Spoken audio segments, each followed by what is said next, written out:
I'm Thomas. I chose these classics because they still have something to say, and I thought you'd enjoy hearing them. If you like this book, feel free to give a thumbs up and subscribe for more.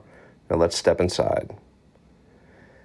Edgar Rice Burroughs, the master of adventure and science fiction, wrote The Land That Time Forgot in 1918. This era was marked by the aftermath of World War I, a time when the world was grappling with the consequences of war, societal change, and the quest for new beginnings. The idea of exploring uncharted territories, both physical and psychological, resonated deeply during such turbulent times. This work still matters today because it captures a sense of wonder and discovery that is timeless.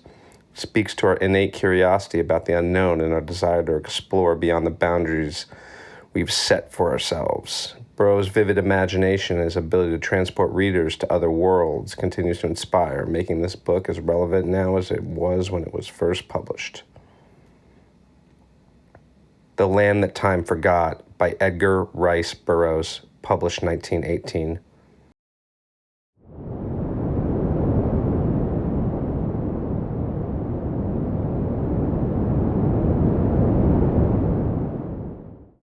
It must have been a little after 3 o'clock in the afternoon that it happened, the afternoon of June 3rd, 1916. It seems incredible that all that I have passed through, all those weird and terrifying experiences, should have been encompassed within so short a span as 3 brief months. Rather might I have experienced a cosmic cycle, with all its changes and evolutions for that which I have seen with my own eyes in this brief interval of time.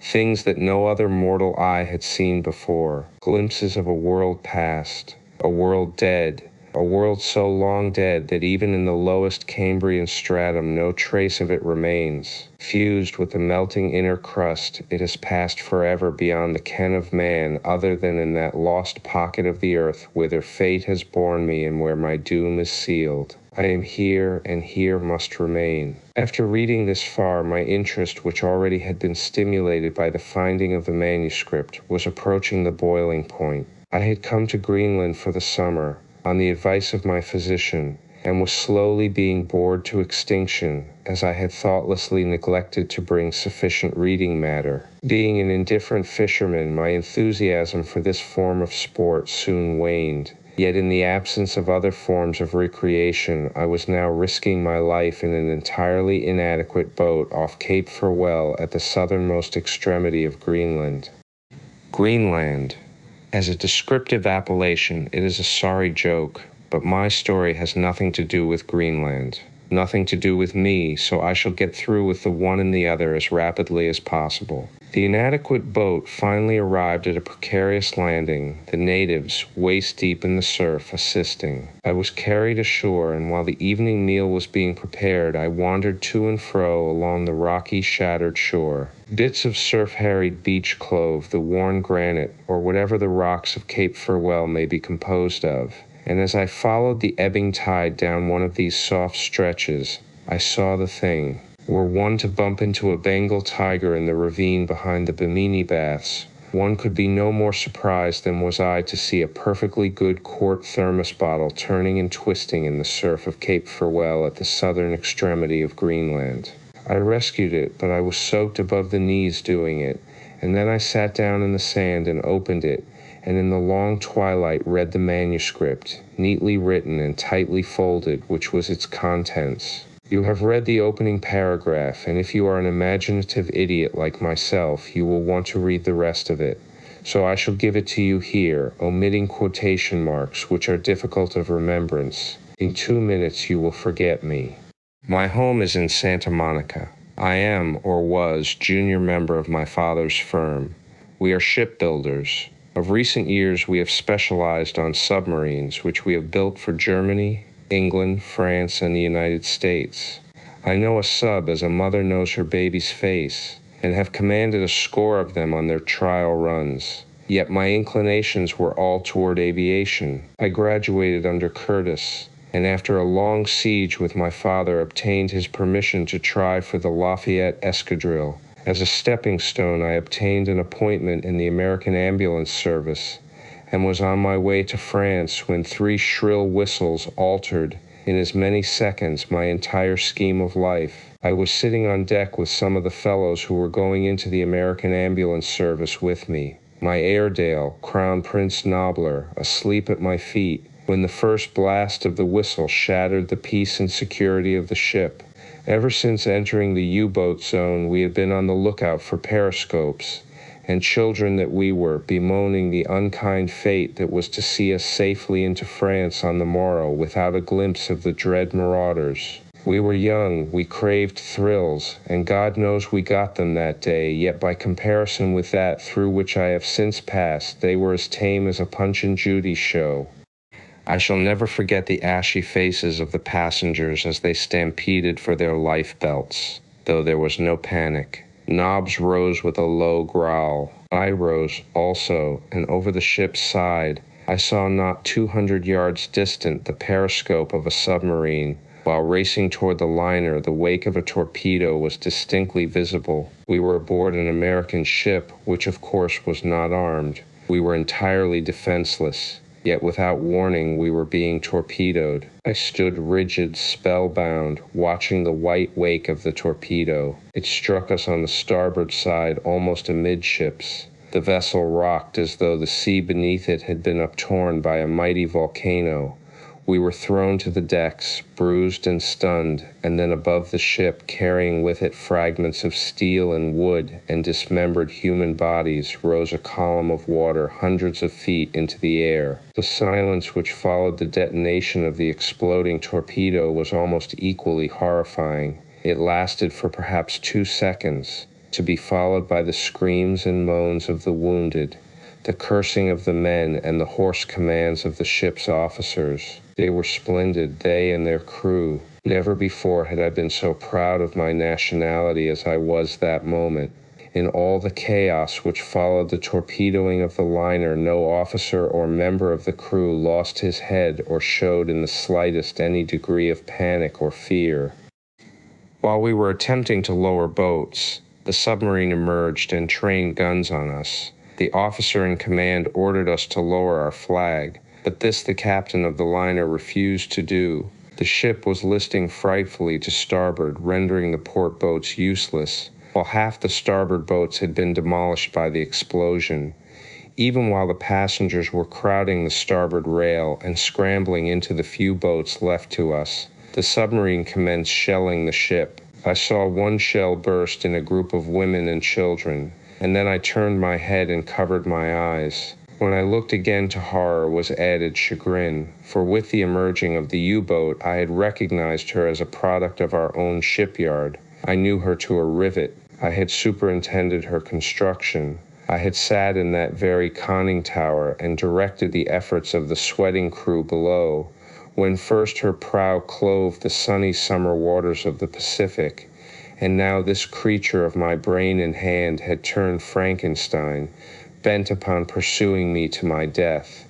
A second shell exploded upon the deck. One of the lifeboats, frightfully overcrowded, swung at a dangerous angle from its davits. A fragment of the shell shattered the bow tackle, and I saw the women and children and the men vomited into the sea beneath, while the boat dangled stern up for a moment from its single davit, and at last with increasing momentum dived into the midst of the struggling victims screaming upon the face of the waters. Now I saw men spring to the rail and leap into the ocean. The deck was tilting to an impossible angle. Nobbs braced himself with all 4 feet to keep from slipping into the scuppers and looked up into my face with a questioning whine. I stooped and stroked his head. "Come on, boy," I cried, and running to the side of the ship, dived headforemost over the rail. When I came up, the first thing I saw was Nobbs swimming about in a bewildered sort of way a few yards from me. At sight of me, his ears went flat and his lips parted in a characteristic grin.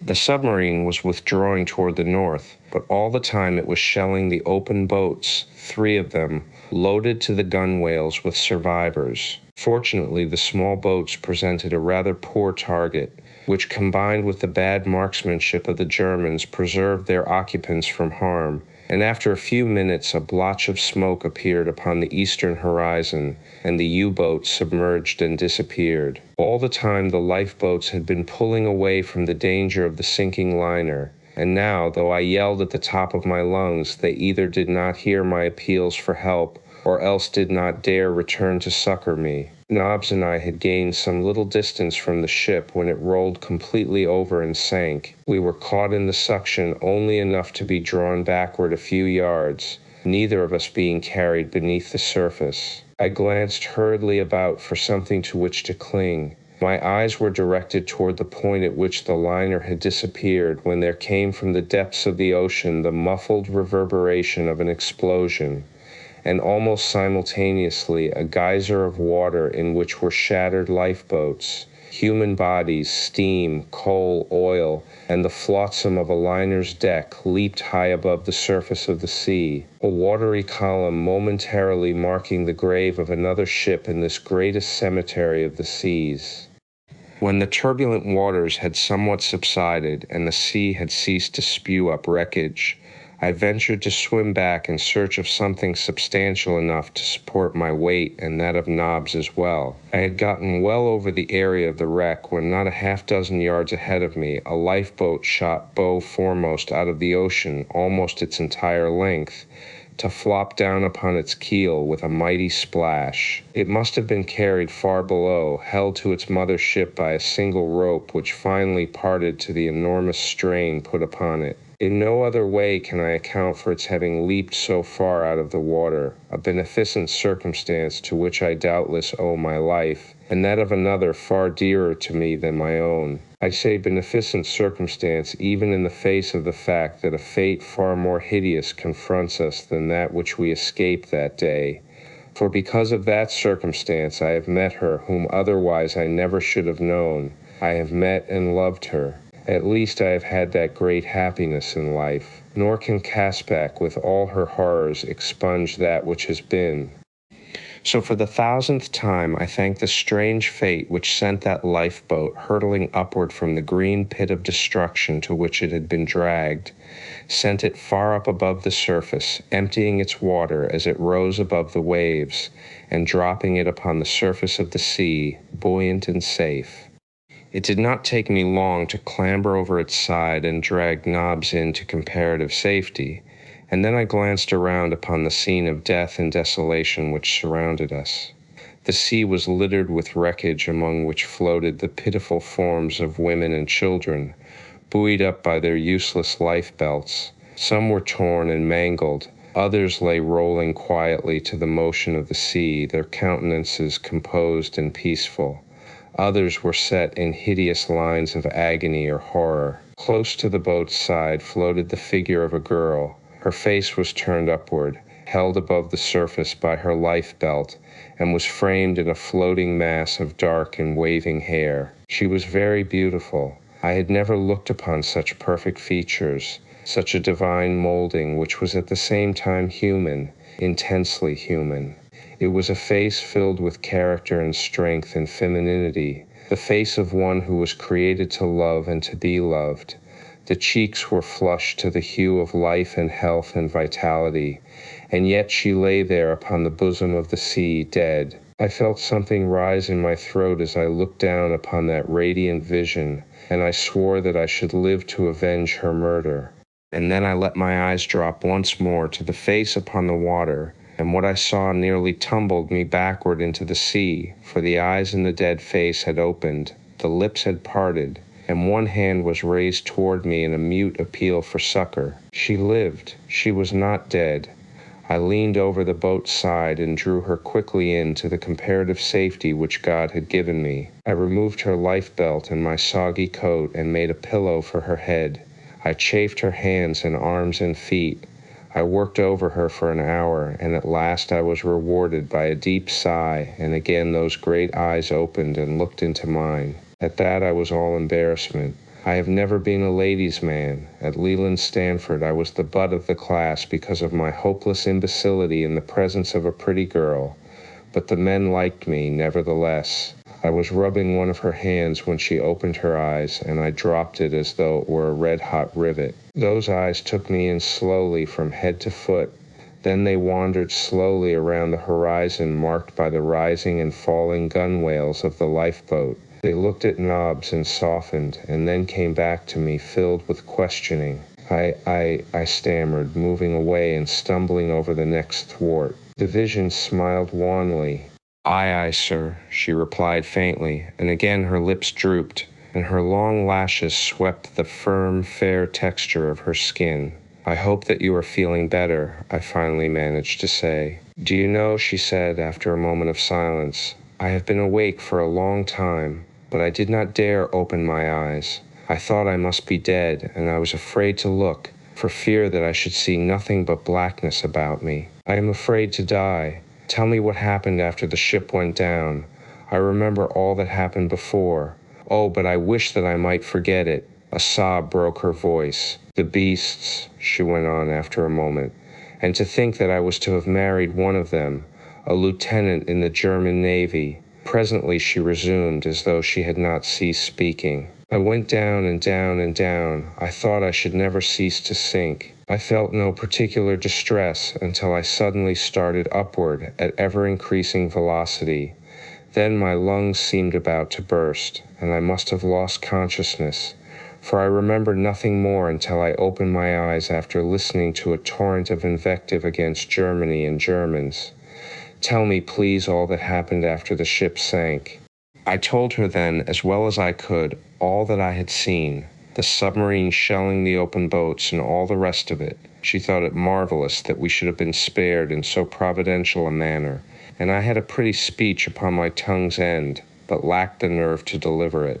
Nobbs had come over and nosed his muzzle into her lap, and she stroked his ugly face, and at last she leaned over and put her cheek against his forehead. I have always admired Nobbs, but this was the first time that it had ever occurred to me that I might wish to be Nobbs. I wondered how he would take it, for he is as unused to women as I, but he took to it as a duck takes to water. What I lack of being a ladies' man, Nobbs certainly makes up for as a lady's dog. The old scalawag just closed his eyes and put on one of the softest sugar wouldn't melt in my mouth expressions you ever saw, and stood there taking it and asking for more. It made me jealous. "You seem fond of dogs," I said. "I am fond of this dog," she replied. Whether she meant anything personal in that reply I did not know, but I took it as personal, and it made me feel mighty good.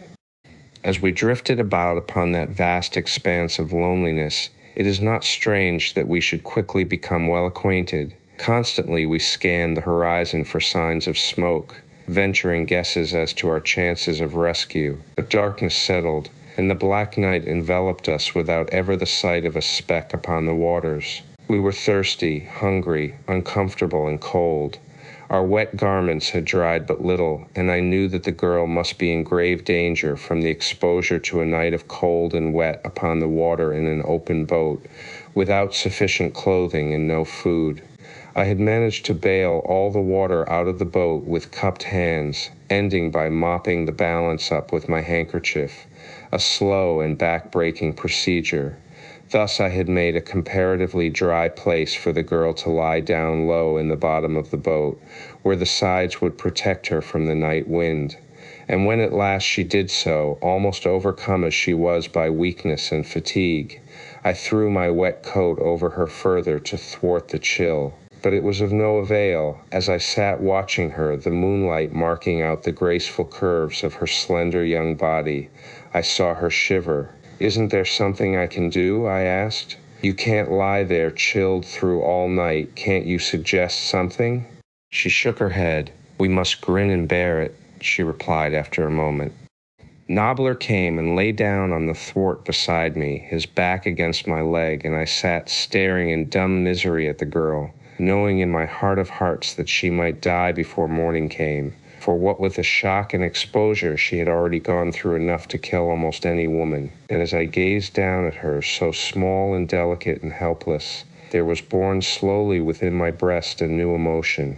It had never been there before, now it will never cease to be there. It made me almost frantic in my desire to find some way to keep warm the cooling lifeblood in her veins.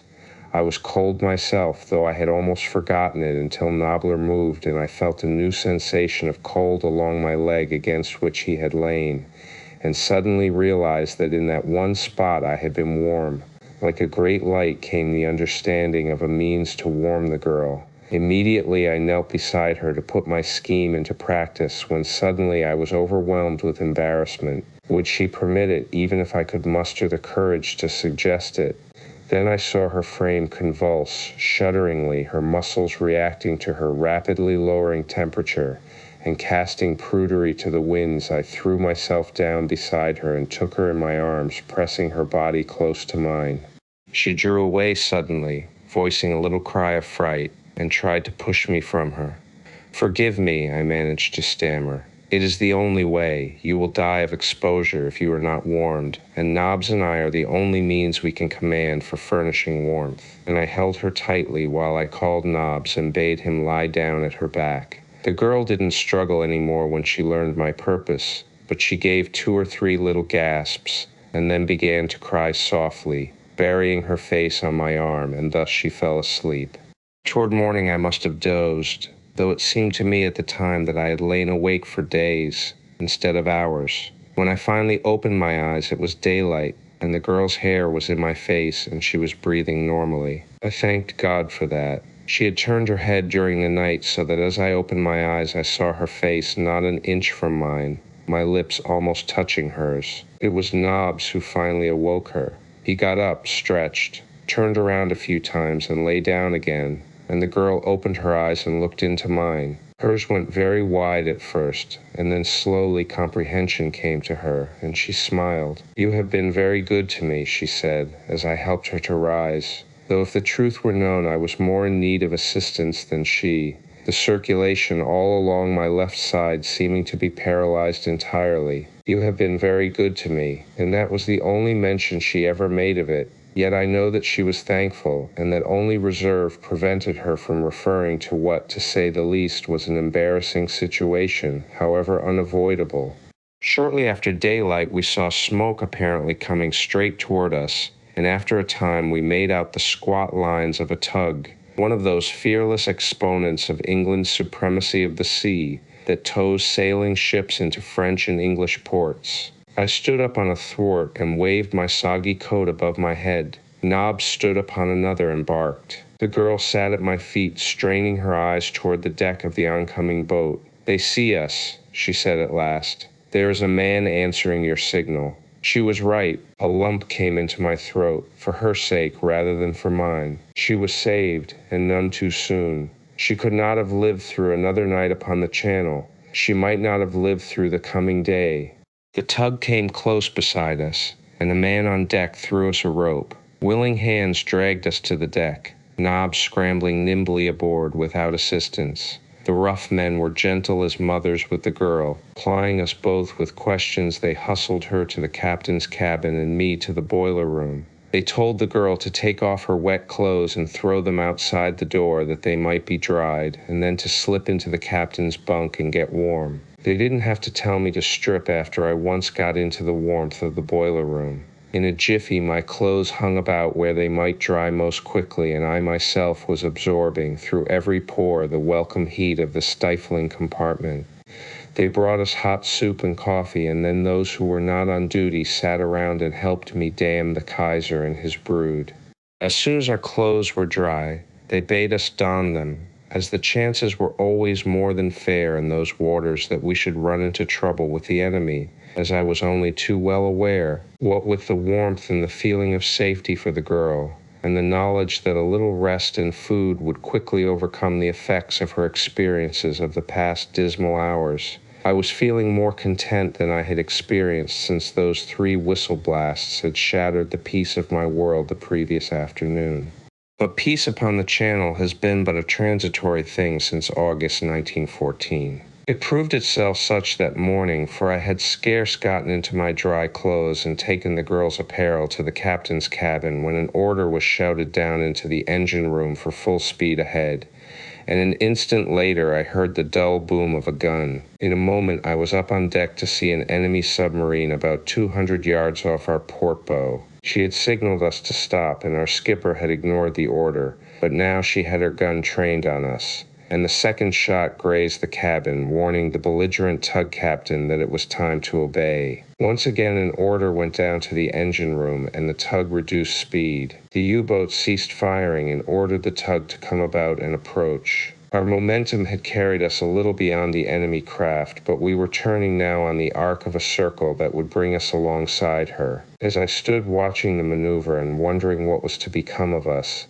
I felt something touch my elbow and turned to see the girl standing at my side. She looked up into my face with a rueful expression. "They seem bent on our destruction," she said, "and it looks like the same boat that sunk us yesterday."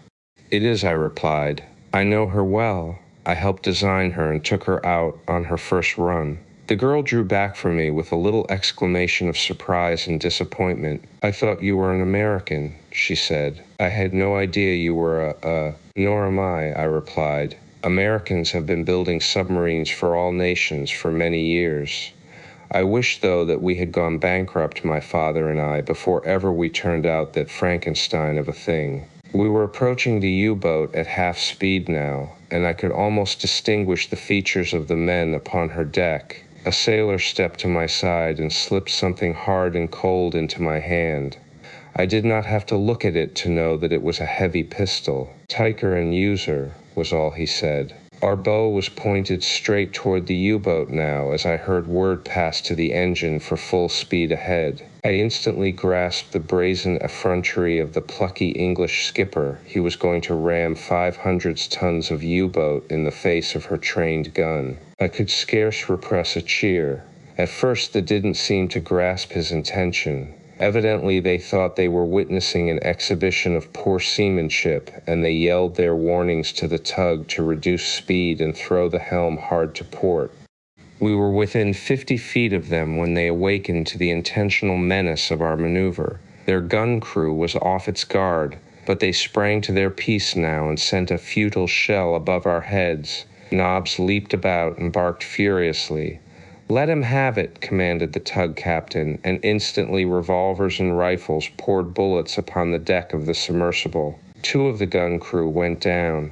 The other trained their piece at the waterline of the oncoming tug. The balance of those on deck replied to our small arms fire, directing their efforts toward the man at our wheel. I hastily pushed the girl down the companionway leading to the engine room, and then I raised my pistol and fired my first shot at A. What happened in the next few seconds happened so quickly that details are rather blurred in my memory. I saw the helmsman lunge forward upon the wheel, pulling the helm around so that the tug sheered off quickly from her course, and I recall realizing that all our efforts were to be in vain. Because of all the men aboard, fate had decreed that this one should fall first to an enemy bullet. I saw the depleted gun crew on the submarine fire their piece, and I felt the shock of impact and heard the loud explosion as the shell struck and exploded in our bows.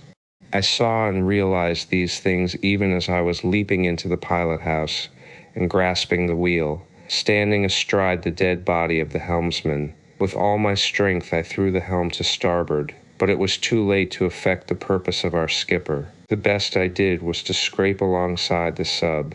I heard someone shriek an order into the engine room. The boat shuddered and trembled to the sudden reversing of the engines, and our speed quickly lessened. Then I saw what that madman of a skipper planned since his first scheme had gone wrong. With a loud yelled command, he leaped to the slippery deck of the submersible, and at his heels came his hardy crew.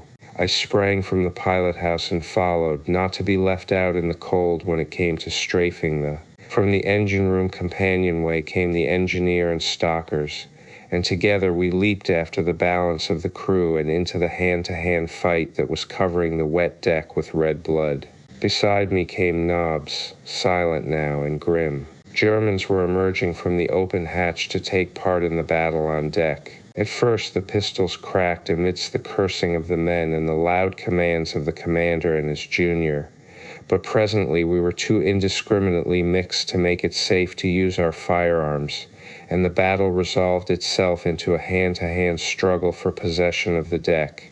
The sole aim of each of us was to hurl one of the opposing force into the sea. I shall never forget the hideous expression upon the face of the great Prussian with whom chance confronted me. He lowered his head and rushed at me, bellowing like a bull. With a quick sidestep and ducking low beneath his outstretched arms, I eluded him, and as he turned to come back at me, I landed a blow upon his chin which sent him spinning toward the edge of the deck. I saw his wild endeavors to regain his equilibrium. I saw him reel drunkenly for an instant upon the brink of eternity, and then with a loud scream slip into the sea. At the same instant, a pair of giant arms encircled me from behind and lifted me entirely off my feet. Kick and squirm as I would, I could neither turn toward my antagonist nor free myself from his maniacal grasp. Relentlessly, he was rushing me toward the side of the vessel and death. There was none to stay him, for each of my companions was more than occupied by from 1 to 3 of the enemy.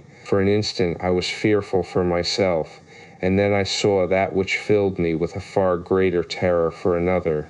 Mai was bearing me toward the side of the submarine against which the tug was still pounding. That I should be ground to death between the two was lost upon me as I saw the girl standing alone upon the tug's deck, as I saw the stern high in air and the bow rapidly settling for the final dive, as I saw death from which I could not save her clutching at the skirts of the woman I now knew all too well that I loved. I had perhaps the fraction of a second longer to live when I heard an angry growl behind us mingle with a cry of pain and rage from the giant who carried me. Instantly he went backward to the deck, and as he did so he threw his arms outwards to save himself, freeing me. I fell heavily upon him, but was upon my feet in the instant. As I arose, I cast a single glance at my opponent. Never again would he menace me or another, for Nob's great jaws had closed upon his throat. Then I sprang toward the edge of the deck closest to the girl upon the sinking tug. "Jump!" I cried. "Jump!" And I held out my arms to her. Instantly, as though with implicit confidence in my ability to save her, she leaped over the side of the tug onto the sloping, slippery side of the U-boat. I reached far over to seize her hand. At the same instant, the tug pointed its stern straight toward the sky and plunged out of sight. My hand missed the girl's by a fraction of an inch, and I saw her slip into the sea, but scarce had she touched the water when I was in after her. The sinking tug drew us far below the surface, but I had seized her the moment I struck the water, and so we went down together, and together we came up, a few yards from the U-boat. The first thing I heard was Nobs barking furiously. Evidently he had missed me and was searching. A single glance at the vessel's deck assured me that the battle was over and that we had been victorious, for I saw our survivors holding a handful of the enemy at pistol points, while one by one the rest of the crew was coming out of the craft's interior and lining up on deck with the other prisoners. As I swam toward the submarine with the girl, Nob's persistent barking attracted the attention of some of the tug's crew, so that as soon as we reached the side there were hands to help us aboard. I asked the girl if she was hurt, but she assured me that she was none the worse for this second wetting, nor did she seem to suffer any from shock. I was to learn for myself that this slender and seemingly delicate creature possessed the heart and courage of a warrior. As we joined our own party, I found the tug's mate checking up our survivors. There were 10 of us left, not including the girl. Our brave skipper was missing, as were 8 others. There had been 19 of us in the attacking party, and we had accounted in one way and another during the battle for 16 Germans, and had taken 9 prisoners, including the commander. His lieutenant had been killed. "Not a bad day's work," said Bradley, the mate, when he had completed his role. "Only losing the skipper," he added, "was the worst. He was a fine man, a fine man." Olsen, who in spite of his name was Irish, and in spite of his not being Scotch, had been the tug's engineer, was standing with Bradley and me. "Yis," he agreed, "it's a day's work we're after doing, but what are we going to be doing with it now we got it?" "We'll run her into the nearest English port," said Bradley. and then we'll all go ashore and get our VCs, he concluded, laughing. How you going to run her? Queried Olson. You can't trust these Dutchmen. Bradley scratched his head. I guess you're right, he admitted.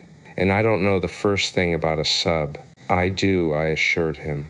I know more about this particular sub than the officer who commanded her. Both men looked at me in astonishment, and then I had to explain all over again as I had explained to the girl. Bradley and Olson were delighted. Immediately I was put in command, and the first thing I did was to go below with Olson and inspect the craft thoroughly for hidden and damaged machinery. There were no Germans below, and everything was intact and in ship-shape working order. I then ordered all hands below except one man who was to act as lookout. Questioning the Germans, I found that all except the commander were willing to resume their posts and aid in bringing the vessel into an English port. I believe that they were relieved at the prospect of being detained at a comfortable English prison camp for the duration of the war after the perils and privations through which they had passed. The officer, however, assured me that he would never be a party to the capture of his vessel. There was therefore nothing to do but put the man in irons. As we were preparing to put this decision into force, the girl descended from the deck. It was the first time that she or the German officer had seen each other's faces since we had boarded the U-boat. I was assisting the girl down the ladder and still retained a hold upon her arm, possibly after such support was no longer necessary, when she turned and looked squarely into the face of the German. Each voiced a sudden exclamation of surprise and dismay. "Bliss," he cried, and took a step toward her. The girl's eyes went wide and slowly filled with a great horror as she shrank back. Then her slender figure stiffened to the erectness of a soldier, and with chin in air and without a word she turned her back upon the officer. "Take him away," I directed the two men who guarded him, and put him in irons. When he had gone, the girl raised her eyes to mine. "He is the German of whom I spoke," she said. "He is Baron von Schoenvorts." He merely inclined my head. She had loved him. I wondered if in her heart of hearts she did not love him yet. Immediately I became insanely jealous. I hated Baron Friedrich von Schoenvorts with such utter intensity that the emotion thrilled me with a species of exaltation. But I didn't have much chance to enjoy my hatred then, for almost immediately the lookout poked his face over the hatchway and bawled down that there was smoke on the horizon, dead ahead. Immediately I went on deck to investigate, and Bradley came with me. "If she's friendly," he said, "we'll speak her. If she's not, we'll sink her." Captain."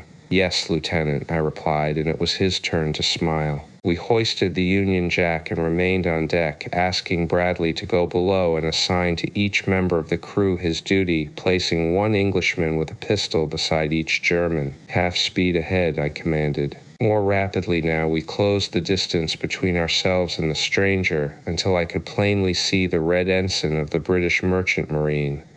My heart swelled with pride at the thought that presently admiring British tars would be congratulating us upon our notable capture.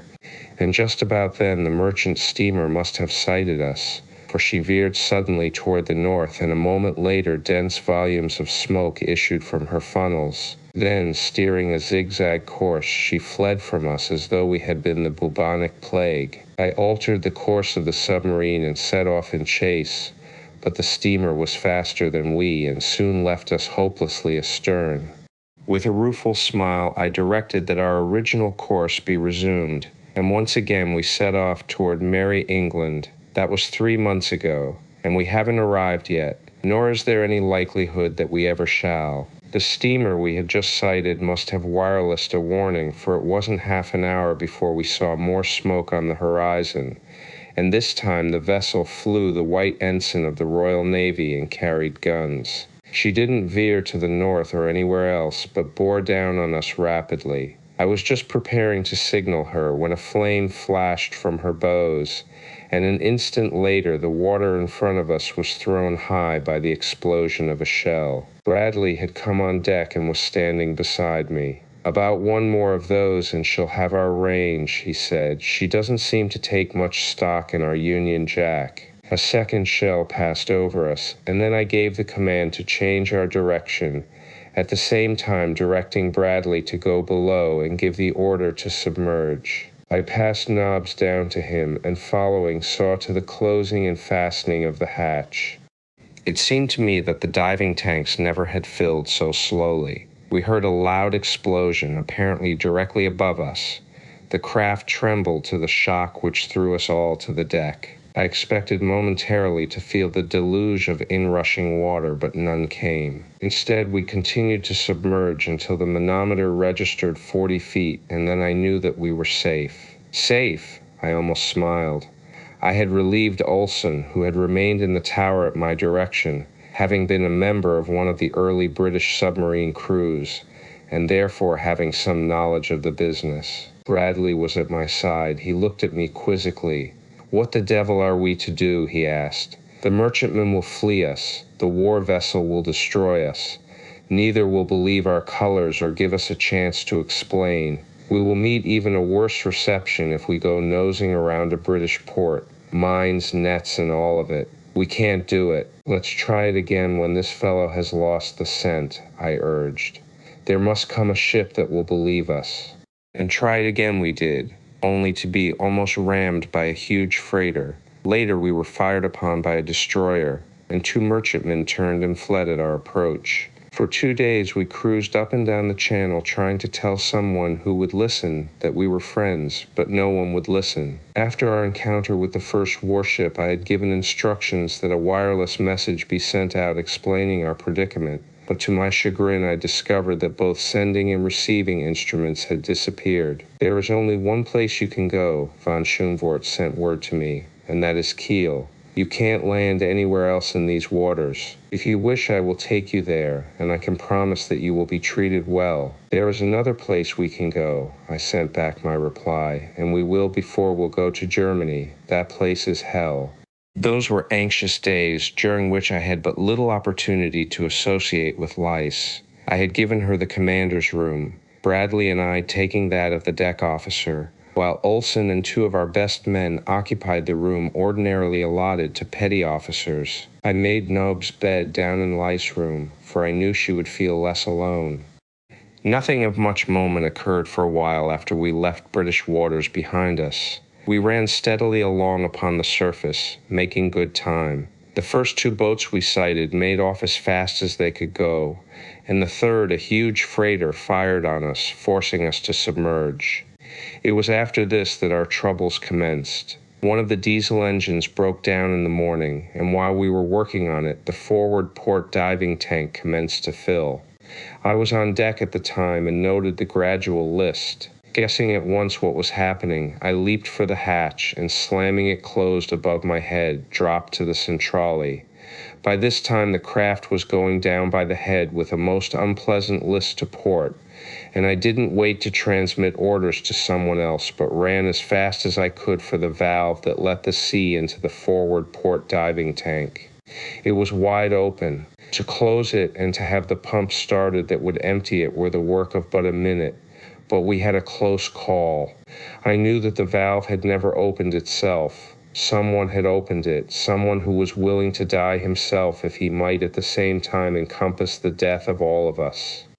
After that I kept a guard pacing the length of the narrow craft. We worked upon the engine all that day and night, and half the following day. Most of the time we drifted idly upon the surface, but toward noon we sighted smoke due west, and having found that only enemies inhabited the world for us, I ordered that the other engine be started so that we could move out of the path of the oncoming steamer. The moment the engine started to turn, however, there was a grinding sound of tortured steel, and when it had been stopped, we found that someone had placed a cold chisel in one of the gears. It was another 2 days before we were ready to limp along, half repaired.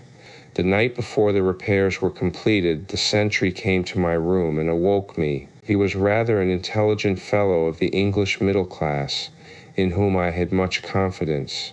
"Well, Wilson," I asked, "what's the matter now?" He raised his finger to his lips and came closer to me. "I think I found out who's doing the mischief," he whispered, and nodded his head toward the girl's room. "I seen her sneaking from the crew's room just now," he went on. "She'd been in Gasson with the commander. Benson seen her in there last night too, but he never said nothing till I goes on watch tonight. Benson's sorter slow in the head, and he never puts two and two together till someone else has made four out of it. If the man had come in and struck me suddenly in the face, I could have been no more surprised. Say nothing of this to anyone, I ordered. Keep your eyes and ears open and report every suspicious thing you see or hear. The man saluted and left me, but for an hour or more I tossed restless upon my hard bunk in an agony of jealousy and fear. Finally, I fell into a troubled sleep. It was daylight when I awoke. We were steaming along slowly upon the surface, my orders having been to proceed at half speed until we could take an observation and determine our position. The sky had been overcast all the previous day and all night, but as I stepped into the centrale that morning, I was delighted to see that the sun was again shining. The spirits of the men seemed improved. Everything seemed propitious. I forgot at once the cruel misgivings of the past night as I set to work to take my observations. What a blow awaited me! The sextant and chronometer had both been broken beyond repair, and they had been broken just this very night. They had been broken upon the night that Lise had been seen talking with von Schoenvorts. I think that it was this last thought which hurt me the worst. I could look the other disaster in the face with equanimity, but the bald fact that Lise might be a traitor appalled me. I called Bradley and Olson on deck and told them what had happened, but for the life of me I couldn't bring myself to repeat what Wilson had reported to me the previous night. In fact, as I had given the matter thought, it seemed incredible that the girl could have passed through my room in which Bradley and I slept, and then carried on a conversation in the crew's room in which von Schoenvorts was kept, without having been seen by more than a single man. Bradley shook his head. I can't make it out, he said. One of those must be pretty clever to come it over us all like this. But they haven't harmed us as much as they think. There are still the extra instruments. It was my turn now to shake a doleful head. There are no extra instruments, I told them. They too have disappeared, as did the wireless apparatus. Both men looked at me in amazement. We still have the compass and the sun, said Olson. They may be after getting the compass some night, but they's too many of us around in the daytime firm to get the sun.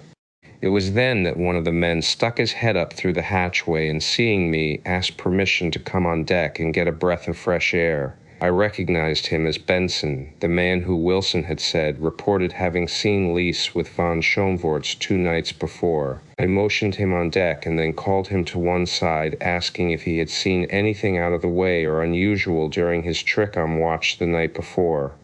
The fellow scratched his head a moment and said no, and then, as though it was an afterthought, he told me that he had seen the girl in the crew's room about midnight talking with the German commander.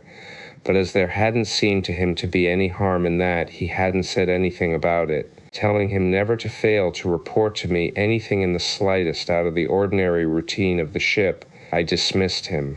Several of the other men now asked permission to come on deck, and soon all but those actually engaged in some necessary duty were standing around smoking and talking, all in the best of spirits. I took advantage of the absence of the men upon the deck to go below for my breakfast, which the cook was already preparing upon the electric stove.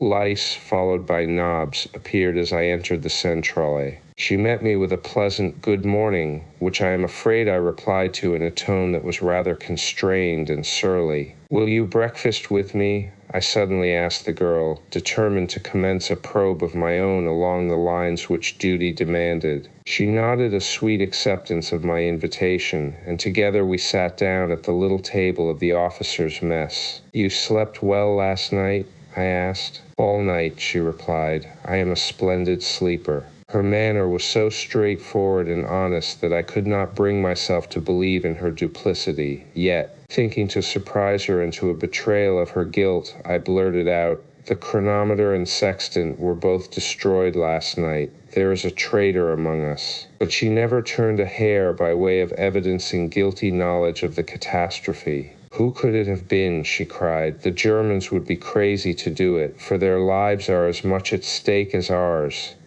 Men are often glad to die for an ideal of patriotism perhaps, I replied, And a willingness to martyr themselves includes a willingness to sacrifice others, even those who love them. Women are much the same, except that they will go even further than most men. They will sacrifice everything, even honor, for love. I watched her face carefully as I spoke, and I thought that I detected a very faint flush mounting her cheek. Seeing an opening and an advantage, I sought to follow it up. Take von Schoenvorts, for instance, I continued. He would doubtless be glad to die and take us all with him, could he prevent in no other way the falling of his vessel into enemy hands. He would sacrifice anyone, even you, and if you still love him, you might be his ready tool. Do you understand me? She looked at me in wide-eyed consternation for a moment, and then she went very white and rose from her seat. I do, she replied, and turning her back upon me, she walked quickly toward her room. I started to follow, for even believing what I did, I was sorry that I had hurt her. I reached the door to the crew's room just behind her, and in time to see von Schoenvorts lean forward and whisper something to her as she passed. But she must have guessed that she might be watched, for she passed on. That afternoon it clouded over. The wind mounted to a gale, and the sea rose until the craft was wallowing and rolling frightfully. Nearly everyone aboard was sick. The air became foul and oppressive. For 24 hours I did not leave my post in the conning tower, as both Olson and Bradley were sick. Finally I found that I must get a little rest, and so I looked about for someone to relieve me. Benson volunteered. He had not been sick, and assured me that he was a former RN man and had been detailed for submarine duty for over 2 years. I was glad that it was he, for I had considerable confidence in his loyalty, and so it was with a feeling of security that I went below and lay down. I leapt 12 hours straight, and when I awoke and discovered what I had done, I lost no time in getting to the conning tower. There sat Benson as wide awake as could be, and the compass showed that we were heading straight into the west. The storm was still raging, nor did it abate its fury until the 4th day. We were all pretty well done up and looked forward to the time when we could go on deck and fill our lungs with fresh air. During the whole 4 days I had not seen the girl, as she evidently kept closely to her room, and during this time no untoward incident had occurred aboard the boat, a fact which seemed to strengthen the web of circumstantial evidence about her. For 6 more days after the storm lessened, we still had fairly rough weather, nor did the sun once show himself during all that time. For the season, it was now the middle of June, the storm was unusual, but being from Southern California, I was accustomed to unusual weather. In fact, I have discovered that the world over, unusual weather prevails at all times of the year. We kept steadily to our westward course, and as the U-33 was one of the fastest submersibles we had ever turned out, I knew that we must be pretty close to the North American coast. What puzzled me most was the fact that for 6 days we had not sighted a single ship. It seemed remarkable that we could cross the Atlantic almost to the coast of the American continent without glimpsing smoke or sail, and at last I came to the conclusion that we were way off our course. But whether to the north or to the south of it I could not determine. On the 7th day the sea lay comparatively calm at early dawn. There was a slight haze upon the ocean which had cut off our view of the stars, but conditions all pointed toward a clear morrow, and I was on deck anxiously awaiting the rising of the sun. My eyes were glued upon the impenetrable mist astern, for there in the east I should see the first glow of the rising sun that would assure me we were still upon the right course. Gradually the heavens lightened, but astern I could see no intenser glow that would indicate the rising sun behind the mist. Bradley was standing at my side. Presently he touched my arm. "Look, Captain," he said, and pointed south. I looked and gasped, for there directly to port I saw outlined through the haze the red top of the rising sun. Hurrying to the tower, I looked at the compass. It showed that we were holding steadily upon our westward course. Either the sun was rising in the south, or the compass had been tampered with. The conclusion was obvious. I went back to Bradley and told him what I had discovered, and, I concluded, we can't make another 500 knots without oil. Our provisions are running low, and so is our water. God only knows how far south we have run. There is nothing to do, he replied, other than to alter our course once more toward the west. We must raise land soon, or we shall all be lost. I told him to do so, and then I set to work improvising a crude sextant with which we finally took our bearings in a rough and most unsatisfactory manner. For when the work was done, we did not know how far from the truth the result might be. It showed us to be about 20 grow north and 30 grow west, nearly 2,500 miles off our course. In short, if our reading was anywhere near correct, we must have been traveling due south for 6 days. Bradley now relieved Benson, for we had arranged our shifts so that the latter and Olson now divided the nights, while Bradley and I alternated with one another during the days. I questioned both Olson and Benson closely in the matter of the compass, but each stoutly maintained that no one had tampered with it during his tour of duty. Benson gave me a knowing smile, as much as to say, "Well, you and I know who did this." Yet I could not believe that it was the girl. We kept to our westerly course for several hours when the lookout's cry announced a sail. I ordered the U-33's course altered, and we bore down upon the stranger, for I had come to a decision which was the result of necessity. We could not lie there in the middle of the Atlantic and starve to death if there was any way out of it. The sailing ship saw us while we were still a long way off, as was evidenced by her efforts to escape. There was scarcely any wind, however, and her case was hopeless. So when we drew near and signaled her to stop, she came into the wind and lay there with her sails flapping idly. We moved in quite close to her. She was the Ballman of Halmstad, Sweden, with a general cargo from Brazil for Spain. I explained our circumstances to her skipper and asked for food, water, and oil, but when he found that we were not German, he became very angry and abusive and started to draw away from us. But I was in no mood for any such business. Turning toward Bradley, who was in the conning tower, I snapped out, "Gun service on deck, to the diving stations." We had no opportunity for drill, but every man had been posted as to his duties, and the German members of the crew understood that it was obedience or death for them, as each was accompanied by a man with a pistol. Most of them, though, were only too glad to obey me. Bradley passed the order down into the ship, and a moment later the gun crew clambered up the narrow ladder and at my direction trained their piece upon the slow-moving Swede. "Fire a shot across her bow," I instructed the gun captain. Accept it from me, it didn't take that Swede long to see the error of his way and get the red and white pennant signifying "I understand" to the masthead. Once again the sails flapped idly, and then I ordered him to lower a boat and come after me. With Olson and a couple of the Englishmen I boarded the ship, and from her cargo selected what we needed: oil, provisions, and water. I gave the master of the Ballman a receipt for what we took, together with an affidavit signed by Bradley, Olson, and myself, stating briefly how we had come into possession of the U-33 and the urgency of our need for what we took. We addressed both to any British agent with a request that the owners of the Ballman be reimbursed, but whether or not they were, I do not know. Late in July 1916, an item in the shipping news mentioned a Swedish sailing vessel, Ballman, Rio de Janeiro to Barcelona, sunk by a German raider sometime in June. A single survivor in an open boat was picked up off the Cape Verde Islands in a dying condition. He expired without giving any details. With water, food, and oil aboard, we felt that we had obtained a new lease of life. Now, too, we knew definitely where we were, and I determined to make for Georgetown, British Guiana, but I was destined to again suffer bitter disappointment.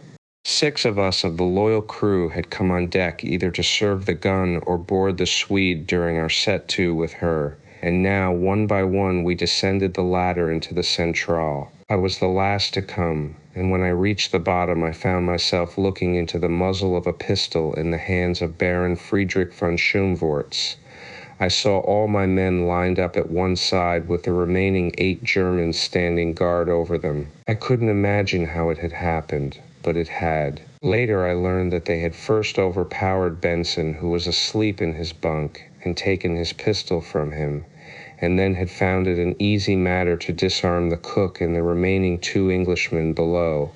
After that, it had been comparatively simple to stand at the foot of the ladder and arrest each individual as he descended. The first thing von Schoenvorts did was to send for me and announce that as a pirate I was to be shot early the next morning.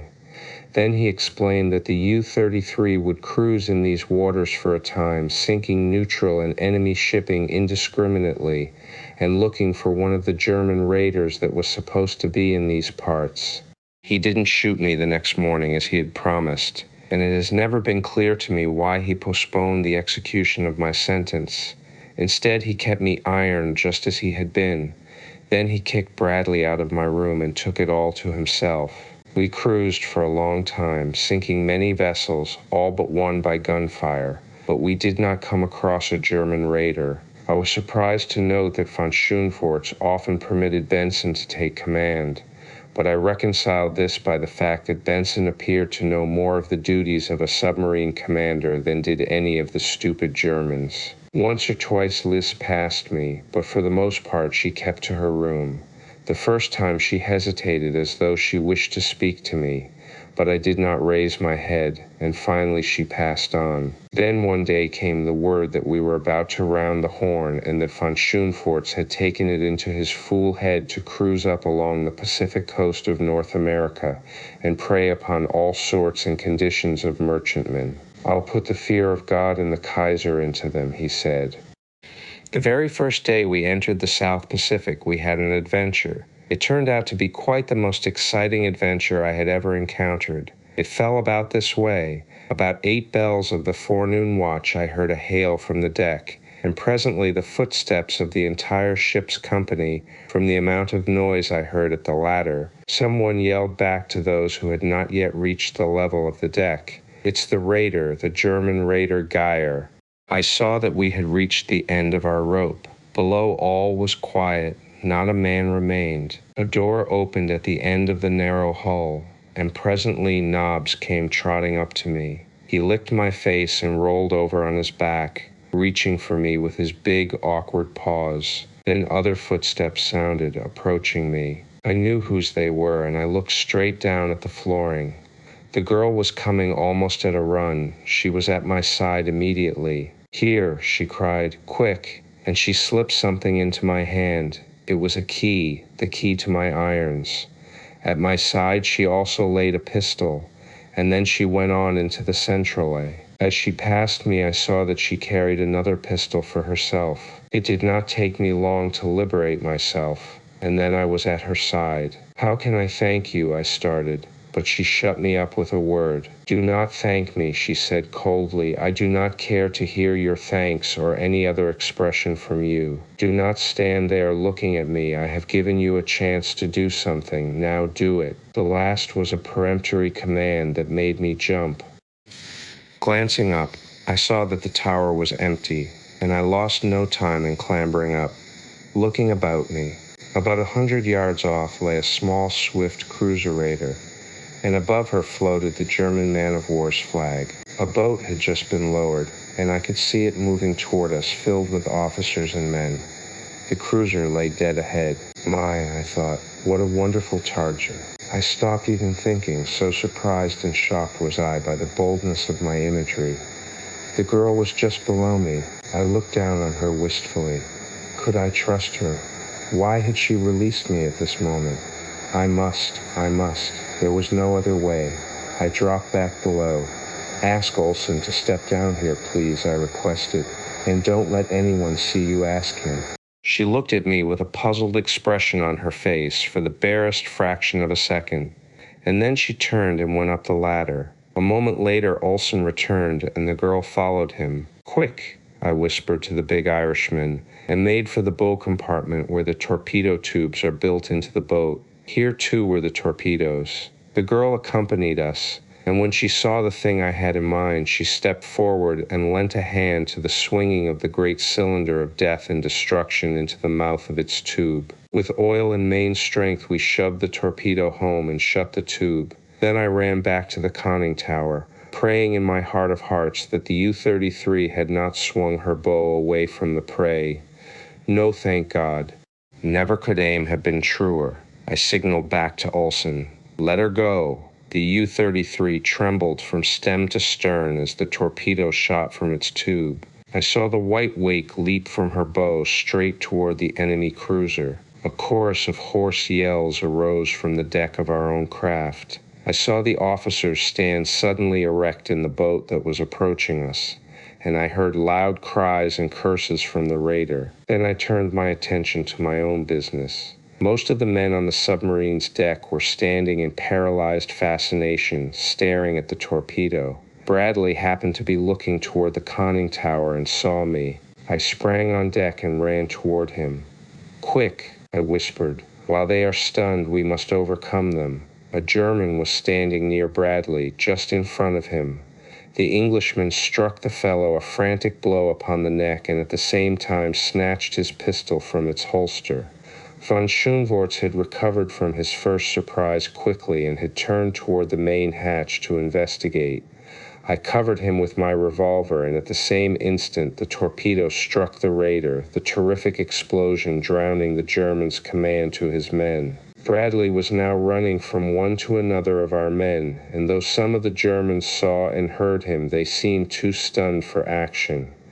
Olson was below, so that there were only 9 of us against 8 Germans, for the man Bradley had struck still lay upon the deck. Only 2 of us were armed, but the heart seemed to have gone out of and they put up but half-hearted resistance. Von Schoenvorts was the worst. He was fairly frenzied with rage and chagrin, and he came charging for me like a mad bull, and as he came he discharged his pistol. If he'd stopped long enough to take aim, he might have gotten me, but his pace made him wild, so that not a shot touched me. And then we clinched and went to the deck. This left 2 pistols, which 2 of my own men were quick to appropriate. The Baron was no match for me in a hand-to-hand encounter, and I soon had him pinned to the deck and the life almost choked out of him. A half hour later, things had quieted down, and all was much the same as before the prisoners had revolted. Only we kept a much closer watch on von Schoenvorts. The Geyer had sunk while we were still battling upon our deck, and afterward we had drawn away toward the north, leaving the survivors to the attention of the single boat which had been making its way toward us when Olson launched the torpedo. I suppose the poor devils never reached land, and if they did, they most probably perished on that cold and unhospitable shore.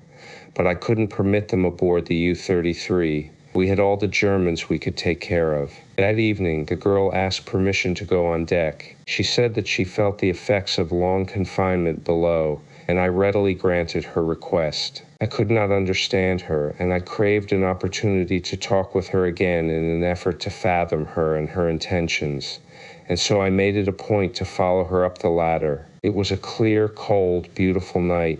The sea was calm except for the white water at our bows and the 2 long radiating swells running far off into the distance upon either hand astern, forming a great V which our propellers filled with choppy waves. Benson was in the tower. We were bound for San Diego and all looked well. Lice stood with a heavy blanket wrapped around her slender figure, and as I approached her, she half turned toward me to see who it was. When she recognized me, she immediately turned away. "I want to thank you," I said, "for your bravery and loyalty. You were magnificent. I am sorry that you had reason before to think that I doubted you." "You did doubt me," she replied in a level voice. "You practically accused me of aiding Baron von Schoenvorts. I can never forgive you." There was a great deal of finality in both her words and tone. "I could not believe it," I said, "and yet 2 of my men reported having seen you in conversation with von Schoenvorts late at night upon 2 separate occasions, after each of which some great damage was found done us in the morning. I didn't want to doubt you, but I carried all the responsibility of the lives of these men, of the safety of the ship, of your life and mine.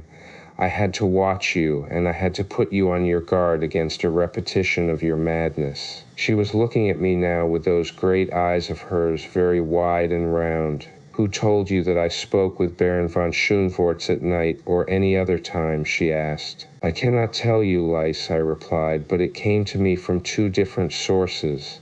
"Then 2 men have lied," she asserted without heat. I have not spoken to Baron von Schoenvorts other than in your presence when first we came aboard the U-33. And please, when you address me, remember that to others than my intimates I am Miss LaRue. Did you ever get slapped in the face when you least expected it? No? Well, then you do not know how I felt at that moment.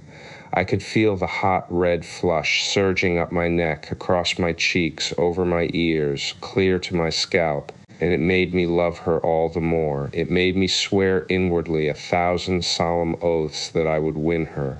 For several days things went along in about the same course. I took our position every morning with my crude sextant, but the results were always most unsatisfactory. They always showed a considerable westing when I knew that we had been sailing due north. I blamed my crude instrument and kept on. Then one afternoon the girl came to me. "Pardon me," she said, "but were I you, I should watch this man Benson, especially when he is in charge." I asked her what she meant, thinking I could see the influence of von Schoenvorts raising a suspicion against one of my most trusted men. "If you will note the boat's course a half hour after Benson goes on duty," she said, "you will know what I mean, and you will understand why he prefers a night watch. Possibly, too, you will understand some other things that have taken place aboard." Then she went back to her room, thus ending the conversation. I waited until half an hour after Benson had gone on duty, and then I went on deck, passing through the conning tower where Benson sat, and looking at the compass. It showed that our course was north by west, that is, 1 point west of north, which was, for our assumed position, about right. I was greatly relieved to find that nothing was wrong, for the girl's words had caused me considerable apprehension. I was about to return to my room when a thought occurred to me that again caused me to change my mind, and incidentally came near proving my death warrant. When I had left the conning tower little more than a half hour since, the sea had been breaking over the port bow, and it seemed to me quite improbable that in so short a time an equally heavy sea could be deluging us from the opposite side of the ship. Winds may change quickly, but not a long, heavy sea. There was only one other solution. Since I left the tower, our course had been altered some 8 points. Turning quickly, I climbed out upon the conning tower. A single glance at the heavens confirmed my suspicions. The constellations which should have been dead ahead were directly starboard. We were sailing due west. Just for an instant longer I stood there to check up my calculations. I wanted to be quite sure before I accused Benson of perfidy, and about the only thing I came near making quite sure of was death. I cannot see even now how I escaped it. I was standing on the edge of the conning tower when a heavy palm suddenly struck me between the shoulders and hurled me forward into space. The drop to the triangular deck forward of the conning tower might easily have broken a leg for me, or I might have slipped off onto the deck and rolled overboard, but fate was upon my side, as I was only slightly bruised. As I came to my feet, I heard the conning tower cover slam. There is a ladder which leads from the deck to the top of the tower. Up this I scrambled, as fast as I could go, but Benson had the cover tight before I reached it. I stood there a moment in dumb consternation. What did the fellow intend? What was going on below? If Benson was a traitor, how could I know that there were not other traitors among us? I cursed myself for my folly in going out upon the deck, and then this thought suggested another, a hideous one. Who was it that had really been responsible for my being here? Thinking to attract attention from inside the craft, I again ran down the ladder and onto the small deck, only to find that the steel covers of the conning tower windows were shut, and then I leaned with my back against the tower and cursed myself for a gullible idiot. He glanced at the bow. The sea seemed to be getting heavier, for every wave now washed completely over the lower deck. I watched them for a moment, and then a sudden chill pervaded my entire being. It was not the chill of wet clothing or the dashing spray which drenched my face. No, it was the chill of the hand of death upon my heart. In an instant I had turned the last corner of life's highway and was looking God Almighty in the face. The U-33 was being slowly submerged. It would be difficult, even impossible, to set down in writing my sensations at that moment. All I can particularly recall is that I laughed, though neither from a spirit of bravado nor from hysteria, and I wanted to smoke. Lord, How I did want to smoke, but that was out of the question. I watched the water rise until the little deck I stood on was awash, and then I clambered once more to the top of the conning tower. From the very slow submergence of the boat, I knew that Benson was doing the entire trick alone, that he was merely permitting the diving tanks to fill, and that the diving rudders were not in use. The throbbing of the engine ceased, and in its stead came the steady vibration of the electric motors. The water was halfway up the conning tower. I had perhaps 5 minutes longer on the deck. I tried to decide what I should do after I was washed away. Should I swim until exhaustion claimed me, or should I give up and end the agony at the first plunge? From below came 2 muffled reports. They sounded not unlike shots. Was Benson meeting with resistance? Personally, it could mean little to me, for even though my men might overcome the enemy, none would know of my predicament until long after it was too late to succor me. The top of the conning tower was now awash. I clung to the wireless mast while the great waves surged sometimes completely over me. I knew the end was near, and almost involuntarily, I did that which I had not done since childhood. I prayed. After that I felt better. I clung and waited, but the water rose no higher. Instead it receded. Now the top of the conning tower received only the crests of the higher waves. Now the little triangular deck below became visible. What had occurred within? Did Benson believe me already gone, and was he emerging because of that belief? Or had he and his forces been vanquished? The suspense was more wearing than that which I had endured while waiting for dissolution. Presently the main deck came into view, and then the conning tower opened behind me, and I turned to look into the anxious face of Bradley. An expression of relief overspread his features. "Thank God, man," was all he said as he reached forth and dragged me into the tower. I was cold and numb and rather all in. Another few minutes would have done for me, I am sure, but the warmth of the interior helped to revive me, aided and abetted by some brandy which Bradley poured down my throat, from which it nearly removed the membrane. That brandy would have revived a corpse. When I got down into the central, I saw the Germans lined up on one side with a couple of my men with pistols standing over them. Von Schoenvorts was among them. On the floor lay Benson, moaning, and beyond him stood the girl, a revolver in one hand. I looked about, bewildered. "What has happened down here?" I asked. "Tell me." Bradley replied, "You see the result, sir," he said. "It might have been a very different result but for Miss LaRue. We were all asleep. Benson had relieved the guard early in the evening. There was no one to watch him, no one but Miss LaRue. She felt the submergence of the boat and came out of her room to investigate. She was just in time to see Benson at the diving rudders. When he saw her, he raised his pistol and fired point blank at her, but he missed and she fired, and didn't miss. The 2 shots awakened everyone, and as our men were armed, the result was inevitable as you see it. But it would have been very different had it not been for Miss LaRue. It was she who closed the diving tank seacocks and roused Olson and me, and had the pumps started to empty them. And there I had been thinking that through her machinations I had been lured to the deck and to my death. I could have gone on my knees to her and begged her forgiveness, or at least I could have had I not been Anglo-Saxon. As it was, I could only remove my soggy cap and bow and mumble my appreciation. She made no reply, only turned and walked very rapidly toward her room. Could I have heard aright? Was it really a sob that came floating back to me through the narrow aisle of the U-33? Benson died that night. He remained defiant almost to the last, but just before he went out, he motioned to me, and I leaned over to catch the faintly whispered words. "I did it alone," he said. "I did it because I hate you. I hate all your kind. I was kicked out of your shipyard at Santa Monica. I was locked out of California. I am an IWW. I became a German agent, not because I love them, for I hate them too, but because I wanted to injure Americans whom I hated more. I threw the wireless apparatus overboard. I destroyed the chronometer and the sextant. I devised a scheme for varying the compass to suit my wishes. I told Wilson that I had seen the girl talking with von Schoenvorts, and I made the poor egg think he had seen her doing the same thing. I am sorry that my plans failed. I hate you. He didn't die for a half hour after that, nor did he speak again aloud. But just a few seconds before he went to meet his maker, his lips moved in a faint whisper, and as I leaned closer to catch his words, what do you suppose I heard? Now, I lay me down to sleep. That was all. Benson was dead. We threw his body overboard.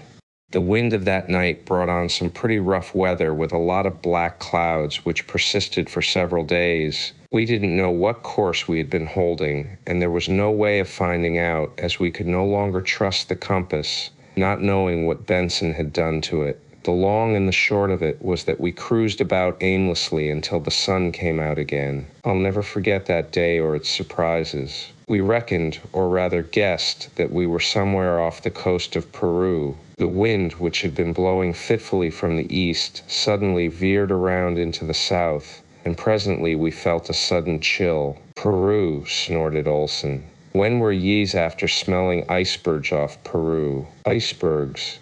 Icebergs, nothing, exclaimed one of the Englishmen. Why, man, they don't come north of 14 here in these waters. Then, replied Olson, you're south of 14, me be. We thought he was crazy, but he wasn't, for that afternoon we sighted a great berg south of us, and we'd been running north, we thought, for days. I can tell you we were a discouraged lot, but we got a faint thrill of hope early the next morning when the lookout bawled down the open hatch. Land northwest by west.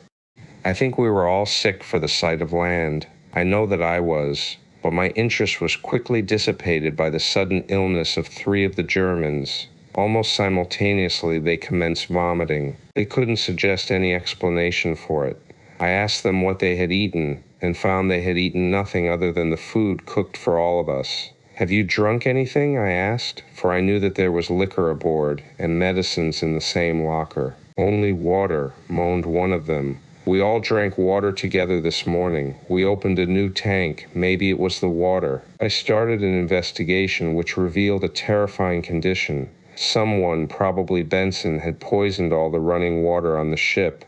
It would have been worse, though, had land not been in sight. The sight of land filled us with renewed hope. Our course had been altered, and we were rapidly approaching what appeared to be a precipitous headland. Cliffs, seemingly rising perpendicularly out of the sea, faded away into the mist upon either hand as we approached. The land before us might have been a continent, so mighty appeared the shoreline, yet we knew that we must be thousands of miles from the nearest western landmass, New Zealand or Australia. We took our bearings with our crude and inaccurate instruments. We searched the chart. We cudgeled our brains, and at last it was Bradley who suggested a solution. He was in the tower and watching the compass, to which he called my attention. The needle was pointing straight toward the land. Bradley swung the helm hard to starboard. I could feel the U-33 respond, and yet the arrow still clung straight and sure toward the distant cliffs. What do you make of it? I asked him. Did you ever hear of Caproni? He asked. An early Italian navigator? I returned. Yes. He followed Cook about 1721. He is scarcely mentioned even by contemporaneous historians, probably because he got into political difficulties on his return to Italy. It was the fashion to scoff at his claims. But I recall reading one of his works, his only one, I believe, in which he described a new continent in the South Seas, a continent made up of some strange metal which attracted the compass, a rock-bound, inhospitable coast, without beach or harbor, which extended for hundreds of miles. He could make no landing, nor in the several days he cruised about it did he see sign of life.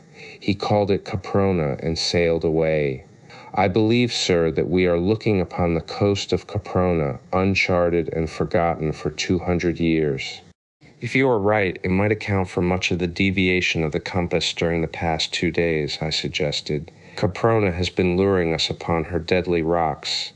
Well, we'll accept her challenge. We'll land upon Caprona. Along that long front there must be a vulnerable spot We will find it, Bradley, for we must find it. We must find water on Caprona, or we must die. And so we approached the coast upon which no living eyes had ever rested. Straight from the ocean's depths rose towering cliffs, shot with brown and blues and greens, withered moss and lichen and the verdigris of copper, and everywhere the rusty ochre of iron pyrites. The cliff tops, though ragged, were of such uniform height as to suggest the boundaries of a great plateau, and now and again we caught glimpses of verdure topping the rocky escarpment as though bush or jungle land had pushed outward from a lush vegetation farther inland to signal to an unseeing world that Caprona lived and joyed in life beyond her austere and repellent coast.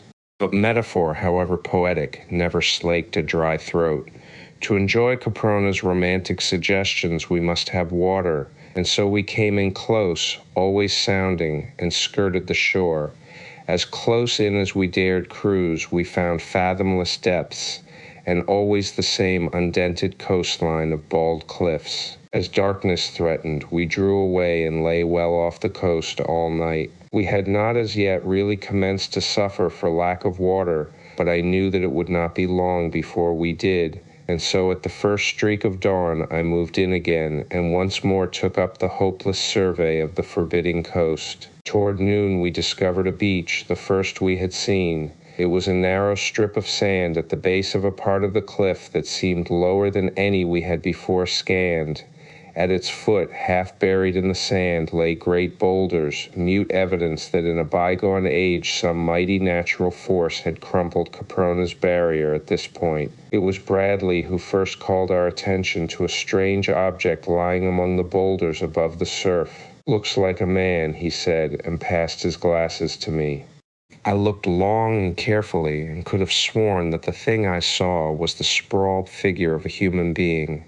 Miss LaRue was on deck with us. I turned and asked her to go below. Without a word, she did as I bade. Then I stripped, and as I did so, Nobbs looked questioningly at me. He had been wont at home to enter the surf with me, and evidently he had not forgotten it. "What are you going to do, sir?" asked Olson. "I'm going to see what that thing is on shore," I replied. "If it's a man, it may mean that Caprona is inhabited, or it may merely mean that some poor devils were shipwrecked here. I ought to be able to tell from the clothing which is more near the truth." "How about sharks?" queried Olson. "Sure, you ought to carry a knife." "Here you are, sir," cried one of the men. It was a long, slim blade he offered, one that I could carry between my teeth, and so I accepted it gladly. "Keep close in," I directed Bradley, and then I dived over the side and struck out for the narrow beach. There was another splash directly behind me, and turning my head, I saw faithful old Nobbs swimming valiantly in my wake.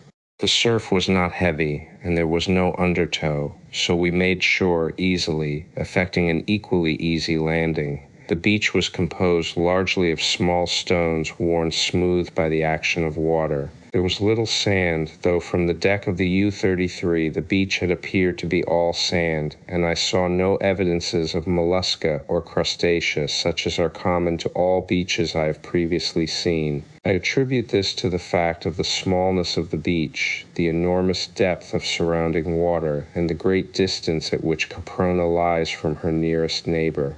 As Nobbs and I approached the recumbent figure farther up the beach, I was appraised by my nose that whether man or not, the thing had once been organic and alive, but that for some time it had been dead. Nobbs halted, sniffed, and growled. A little later he sat down upon his haunches, raised his muzzle to the heavens, and bade forth a most dismal howl. I shied a small stone at him and bade him shut up. His uncanny noise made me nervous. When I had come quite close to the thing, I still could not say whether it had been man or beast. The carcass was badly swollen and partly decomposed. There was no sign of clothing upon or about it. A fine brownish hair covered the chest and abdomen, and the face, the palms of the hands, the feet, the shoulders, and back were practically hairless. The creature must have been about the height of a fair-sized man. Its features were similar to those of a man, yet had it been a man?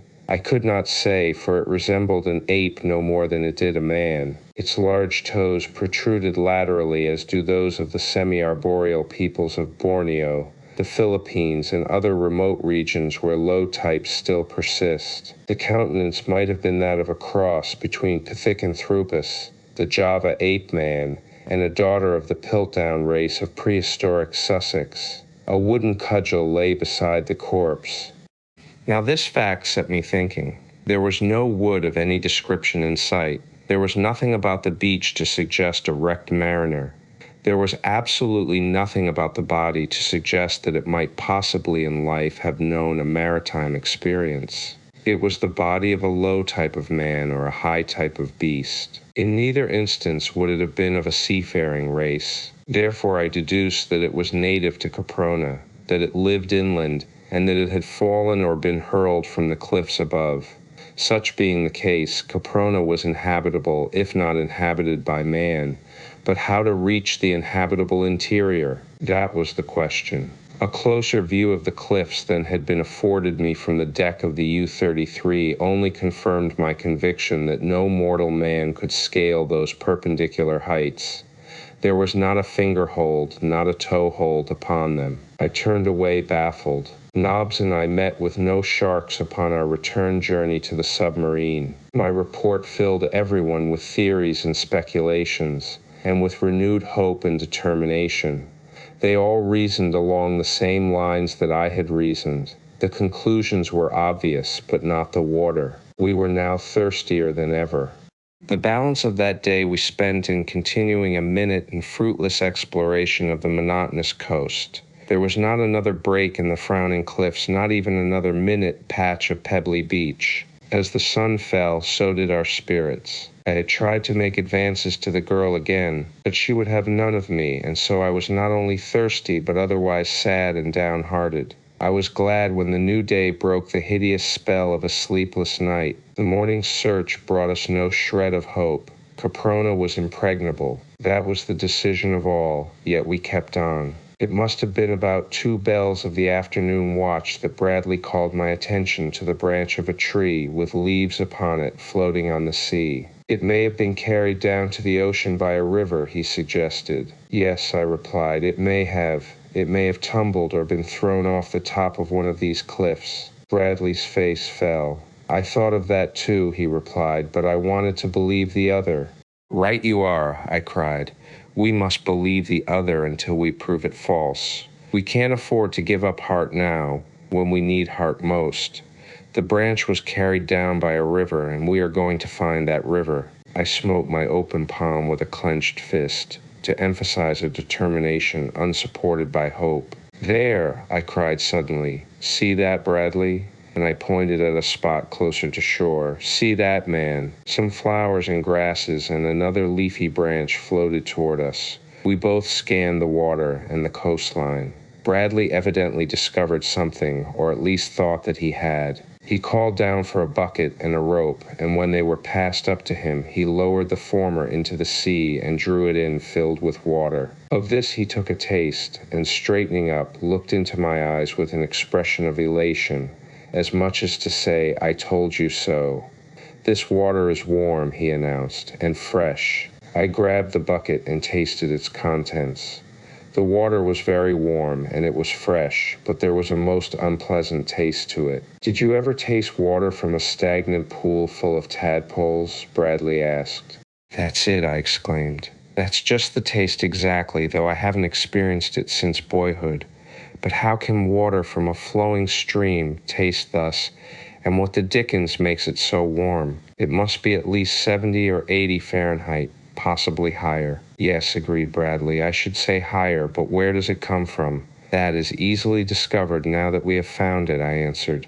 It can't come from the ocean, so it must come from the land. All that we have to do is follow it, and sooner or later we shall come upon its source.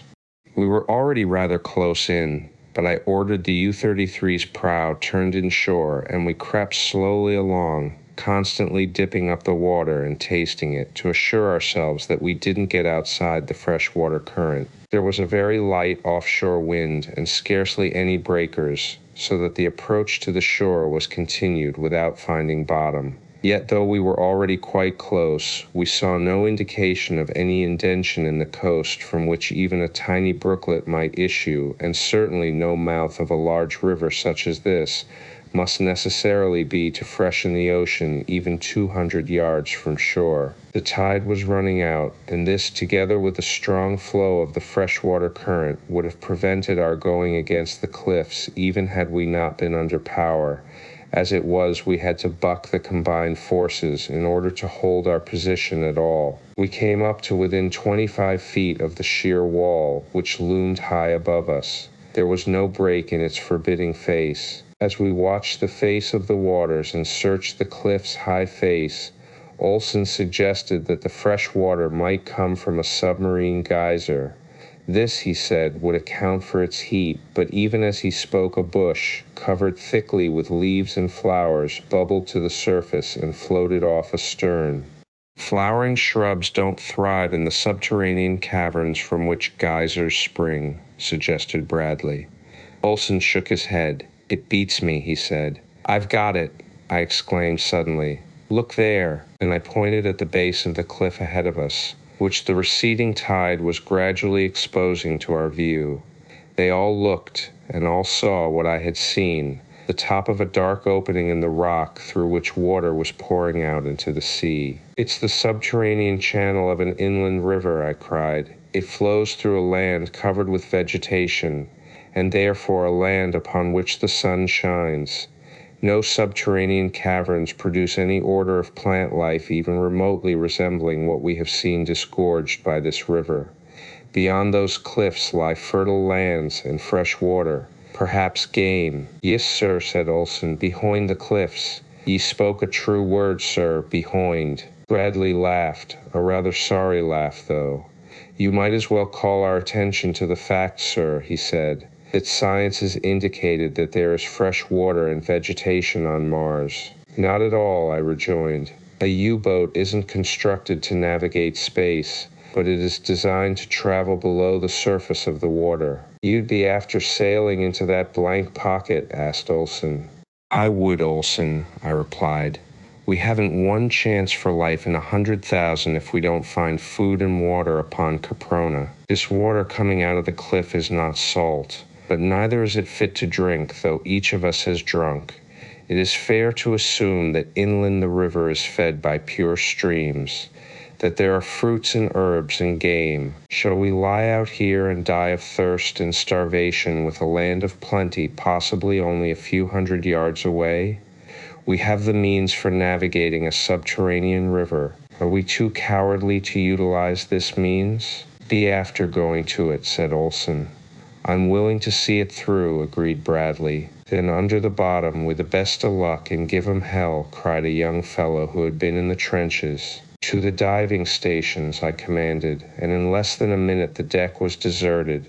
The conning tower covers had slammed to, and the U-33 was submerging, possibly for the last time. I know that I had this feeling, and I think that most of the others did. As we went down, I sat in the tower with the searchlight projecting its seemingly feeble rays ahead. We submerged very slowly and without headway more than sufficient to keep her nose in the right direction. And as we went down, I saw outlined ahead of us the black opening in the great cliff. It was an opening that would have admitted a half-dozen U-boats at one and the same time, roughly cylindrical in contour, and dark as the pit of perdition. As I gave the command which sent the U-33 slowly ahead, I could not but feel a certain uncanny presentiment of evil. Where were we going? What lay at the end of this great sewer? Had we bidden farewell forever to the sunlight and life? Or were there before us dangers even greater than those which we now faced? I tried to keep my mind from vain imagining by calling everything which I observed to the eager ears below. I was the eyes of the whole company. and I did my best not to fail them. We had advanced 100 yards perhaps when our first danger confronted us. Just ahead was a sharp right-angle turn in the tunnel. I could see the river's flotsam hurtling against the rocky wall upon the left as it was driven on by the mighty current, and I feared for the safety of the U-33 in making so sharp a turn under such adverse conditions.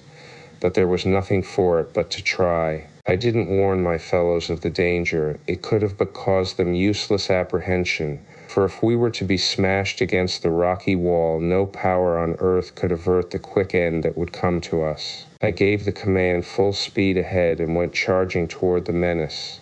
I was forced to approach the dangerous left-hand wall in order to make the turn, and I depended upon the power of the motors to carry us through the surging waters in safety. Well, we made it, but it was a narrow squeak. As we swung around, the full force of the current caught us and drove the stern against the rocks. There was a thud which sent a tremor through the whole craft, and then a moment of nasty grinding as the steel hull scraped the rock wall. I expected momentarily the inrush of waters that would seal our doom, but presently from below came the welcome word that all was well. In another 50 yards there was a second turn, this time toward the left, but it was more of a gentle curve, and we took it without trouble. After that it was plain sailing, though as far as I could know there might be most anything ahead of us, and my nerves strained to the snapping point every instant. After the second turn, the channel ran comparatively straight for between 150 and 200 yards. The waters grew suddenly lighter, and my spirits rose accordingly. I shouted down to those below that I saw daylight ahead, and a great shout of thanksgiving reverberated through the ship. A moment later we emerged into sunlit water, and immediately I raised the periscope and looked about me upon the strangest landscape I had ever seen. We were in the middle of a broad and now sluggish river, the banks of which were lined by giant arboraceous ferns, raising their mighty fronds 50, 100, 200 feet into the quiet air. Close by us something rose to the surface of the river and dashed at the periscope. I had a vision of wide, distended jaws, and then all was blotted out. A shiver ran down into the tower as the thing closed upon the periscope. A moment later it was gone, and I could see again. Above the trees there soared into my vision a huge thing on bat-like wings, a creature large as a large whale, but fashioned more after the order of a lizard. Then again something charged the periscope and blotted out the mirror. I will confess that I was almost gasping for breath as I gave the commands to emerge. Into what sort of strange land had fate guided us? The instant the deck was awash, I opened the conning tower hatch and stepped out. In another minute the deck hatch lifted, and those who were not on duty below streamed up the ladder, Olson bringing Nobbs under one arm. For several minutes no one spoke. I think they must each have been as overcome by awe as was I. All about us was a flora and fauna as strange and wonderful to us as might have been those upon a distant planet had we suddenly been miraculously transported through ether to an unknown world. Even the grass upon the nearer bank was unearthly. Lush and high it grew, and each blade bore upon its tip a brilliant flower, violet or yellow or carmine or blue, making as gorgeous a sward as human imagination might conceive. But the life, it teemed. The tall fern-like trees were alive with monkeys, snakes, and lizards. Huge insects hummed and buzzed hither and thither. Mighty forms could be seen moving upon the ground in the thick forest, while the bosom of the river wriggled with living things, and above flapped the wings of gigantic creatures such as we are taught have been extinct throughout countless ages. "Look!" cried Olson. "Would you look at the giraffe coming up out of the bottom of the Say?" We looked in the direction he pointed, and saw a long, glossy neck surmounted by a small head rising above the surface of the river. Presently the back of the creature was exposed, brown and glossy as the water dripped from it. It turned its eyes upon us, opened its lizard-like mouth, emitted a shrill hiss, and came for us. The thing must have been 16 or 18 feet in length and closely resembled pictures I had seen of restored plesiosaurs of the lower Jurassic. It charged us as native as a mad bull, and one would have thought it intended to destroy and devour the mighty U-boat, as I verily believe it did intend. We were moving slowly up the river as the creature bore down upon us with distended jaws. The long neck was far outstretched, and the 4 flippers with which it swam were working with powerful strokes, carrying it forward at a rapid pace. When it reached the craft's side, the jaws closed upon one of the stanchions of the deck rail and tore it from its socket as though it had been a toothpick stuck in putty. At this exhibition of titanic strength, I think we all simultaneously stepped backward, and Bradley drew his revolver and fired.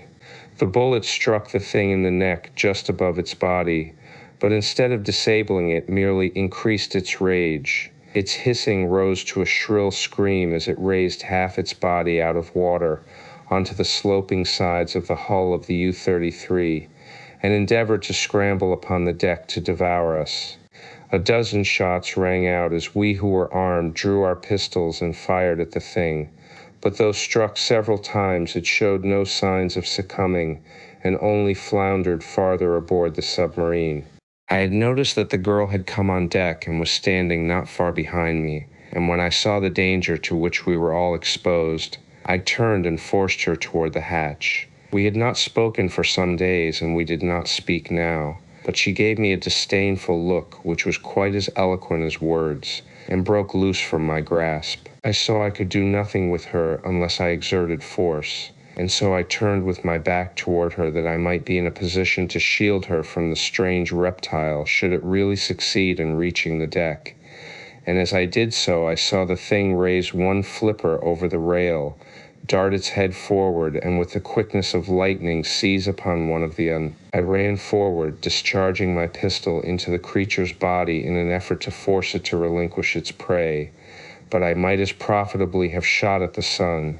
Shrieking and screaming, the German was dragged from the deck, and the moment the reptile was clear of the boat, it dived beneath the surface of the water with its terrified prey.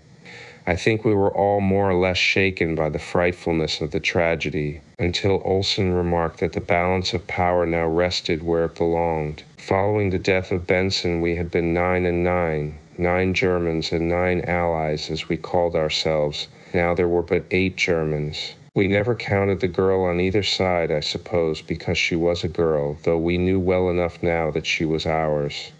And so Olson's remark helped to clear the atmosphere for the Allies at least, and then our attention was once more directed toward the river, for around us there had sprung up a perfect bedlam of screams and hisses, and a seething cauldron of hideous reptiles, devoid of fear and filled only with hunger and with rage. It clambered, squirmed, and wriggled to the deck, forcing us steadily backward, though we emptied our pistols into them. There were all sorts and conditions of horrible things, huge, hideous, grotesque, monstrous, a veritable Mesozoic nightmare. I saw that the girl was gotten below as quickly as possible, and she took Nobbs with her. Poor Nobbs had nearly barked his head off, and I think, too, that for the first time since his littlest puppyhood he had known fear. Nor can I blame him. After the girl, I sent Bradley and most of the Allies and then the Germans who were on deck, von Schoenvorts being still in irons below. The creatures were approaching perilously close before I dropped through the hatchway and slammed down the cover. Then I went into the tower and ordered full speed ahead, hoping to distance the fearsome things, but it was useless. Not only could any of them easily outdistance the U-33, but the further upstream we progressed, the greater the number of our besiegers, until fearful of navigating a strange river at high speed, I gave orders to reduce and move slowly and majestically through the plunging, hissing mass. I was mighty glad that our entrance into the interior of Caproni had been inside a submarine rather than in any other form of vessel. I could readily understand how it might have been that Caproni had been invaded in the past by venturesome navigators without word of it ever reaching the outside world, for I can assure you that only by submarine could man pass up that great sluggish river alive. We proceeded up the river for some 40 miles before darkness overtook us. I was afraid to submerge and lie on the bottom overnight for fear that the mud might be deep enough to hold us. And as we could not hold with the anchor, I ran in close to shore, and in a brief interim of attack from the reptiles we made fast to a large tree. We also dipped up some of the river water and found it, though quite warm, a little sweeter than before. We had food enough, and with the water we were all quite refreshed, but we missed fresh meat. It had been weeks now since we had tasted it, and the sight of the reptiles gave me an idea that a steak or two from one of them might not be bad eating. So I went on deck with a rifle, 20 of which were aboard the U-33. At sight of me, a huge thing charged and climbed to the deck. I retreated to the top of the conning tower, and when it had raised its mighty bulk to the level of the little deck on which I stood, I let it have a bullet right between the eyes. The thing stopped then and looked at me a moment, as much as to say, "Why, this thing has a stinger. I must be careful." And then it reached out its long neck and opened its mighty jaws and grabbed for me, but I wasn't there. I had tumbled backward into the tower, and I mighty near killed myself doing it. When I glanced up, that little head on the end of its long neck was coming straight down on top of me, and once more I tumbled into greater safety, sprawling upon the floor of the centrale. Olson was looking up, and seeing what was poking about in the tower, ran for an axe. Nor did he hesitate a moment when he returned with one, but sprang up the ladder and commenced chopping away at that hideous face. The thing didn't have sufficient brain pan to entertain more than a single idea at once.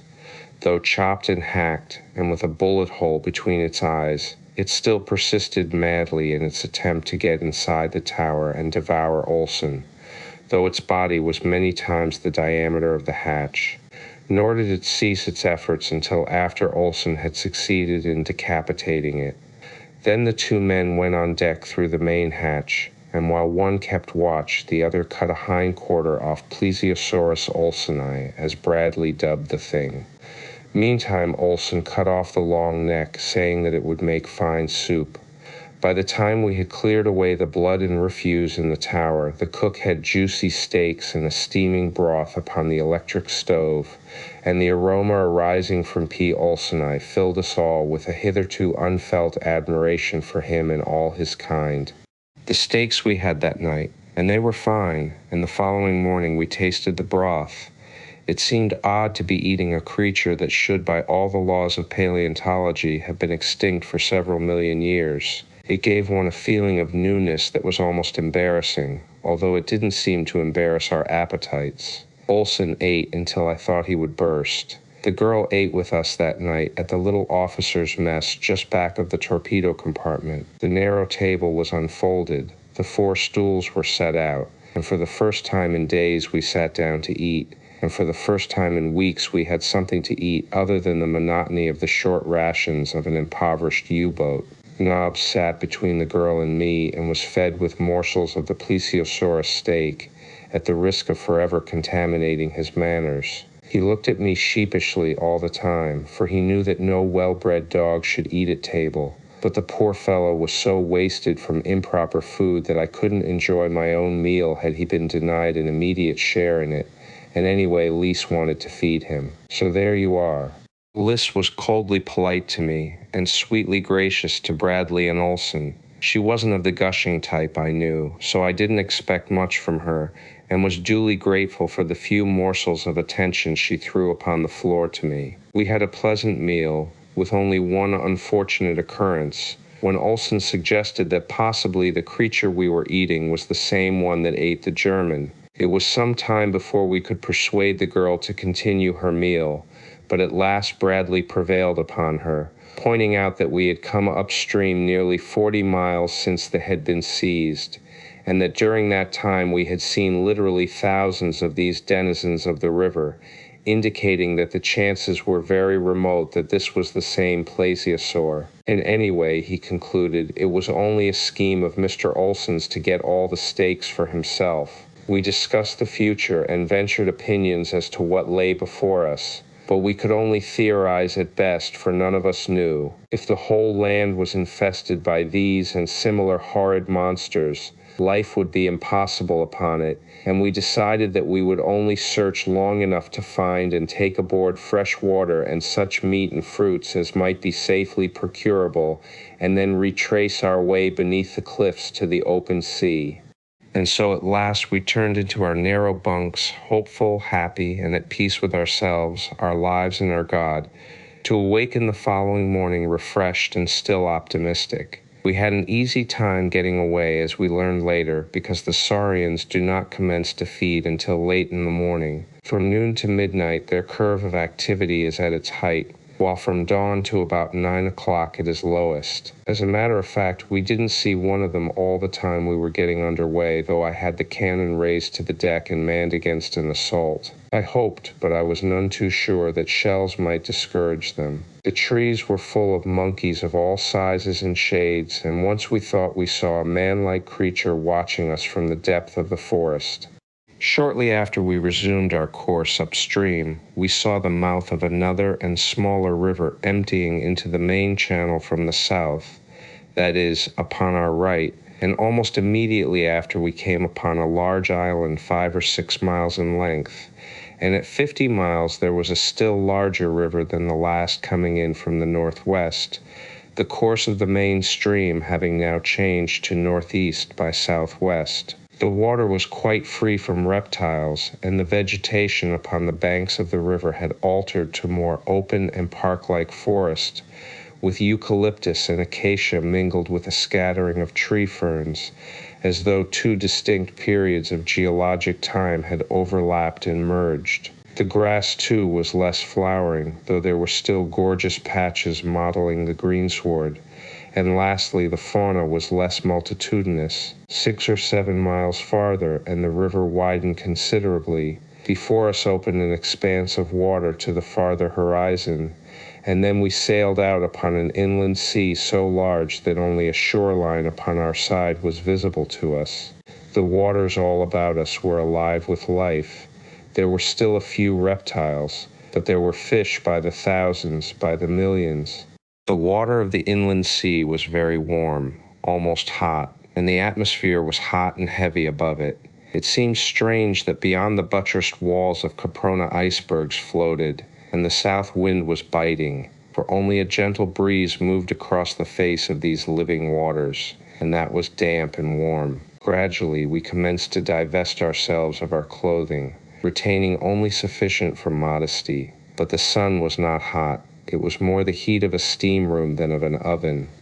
We coasted up the shore of the lake in a northwesterly direction, sounding all the time. We found the lake deep and the bottom rocky and steeply shelving toward the center, and once when I moved straight out from shore to take other soundings, we could find no bottom whatsoever. In open spaces along the shore we caught occasional glimpses of the distant cliffs, and here they appeared only a trifle less precipitous than those which bound Caproni on the seaward side. My theory is that in a far distant era Caproni was a mighty mountain, perhaps the world's mightiest mountain, and that in some titanic eruption volcanic action blew off the entire crest, blew thousands of feet of the mountain upward and outward and onto the surrounding continent, leaving a great crater, and then possibly the continent sank as ancient continents have been known to do, leaving only the summit of Caproni above the sea. The encircling walls, the central lake, the hot springs which feed the lake, all point to such a conclusion, and the fauna and the flora bear indisputable evidence that Caproni was once part of some great land mass. As we cruised up along the coast, the landscape continued a more or less open forest, with here and there a small plain where we saw animals grazing. With my glass I could make out a species of large red deer, some antelope, and what appeared to be a species of horse. And once I saw the shaggy form of what might have been a monstrous bison. Here was game aplenty. There seemed little danger of starving upon Caproni. The game, however, seemed wary, for the instant the animals discovered us, they threw up their heads and tails and went cavorting off, those farther inland following the example of the others until all were lost in the mazes of the distant forest. Only the great shaggy ox stood his ground. With lowered head he watched us until we had passed, and then continued feeding. About 20 miles up the coast from the mouth of the river we encountered low cliffs of sandstone, broken and tortured evidence of the great upheaval which had torn Caproni asunder in the past, intermingling upon a common level the rock formations of widely separated eras, fusing some and leaving others untouched. We ran along beside them for a matter of 10 miles, arriving off a broad cleft which led into what appeared to be another lake. As we were in search of pure water, we did not wish to overlook any portion of the coast, and so after sounding and finding that we had ample depth, I ran the U-33 between headlands into as pretty a landlocked harbor as sailormen could care to see, with good water right up to within a few yards of the shore. As we cruised slowly along, two of the again saw what they believed to be a man or man-like creature, watching us from a fringe of trees 100 yards inland, and shortly after we discovered the mouth of a small stream emptying into the bay. It was the first stream we had found since leaving the river, and I at once made preparations to test its water. To land, it would be necessary to run the U-33 close into the shore, at least as close as we could, for even these waters were infested, though not so thickly, by native reptiles. I ordered sufficient water let into the diving tanks to lower us about a foot, and then I ran the bow slowly toward the shore, confident that should we run aground, we still had sufficient lifting force to free us when the water should be pumped out of the tanks. But the bow nosed its way gently into the reeds and touched the shore with the keel still clear. My men were all armed now with both rifles and pistols, each having plenty of ammunition. I ordered one of the Germans ashore with a line and sent 2 of my own men to guard him, for from what little we had seen of Caproni, or Casbah as we learned later to call the interior, we realized that any instant some new and terrible danger might confront us. The line was made fast to a small tree, and at the same time I had the stern anchor dropped. As soon as the and his guard were aboard again, I called all hands on deck, including von Schoenvorts, and there I explained to them that the time had come for us to enter into some sort of an agreement among ourselves that would relieve us of the annoyance and embarrassment of being divided into 2 antagonistic parts, prisoners and captors. I told them that it was obvious our very existence depended upon our unity of action, that we were to all intent and purpose entering a new world as far from the seat and causes of our own world war as if millions of miles of space and eons of time separated us from our past lives and habitations.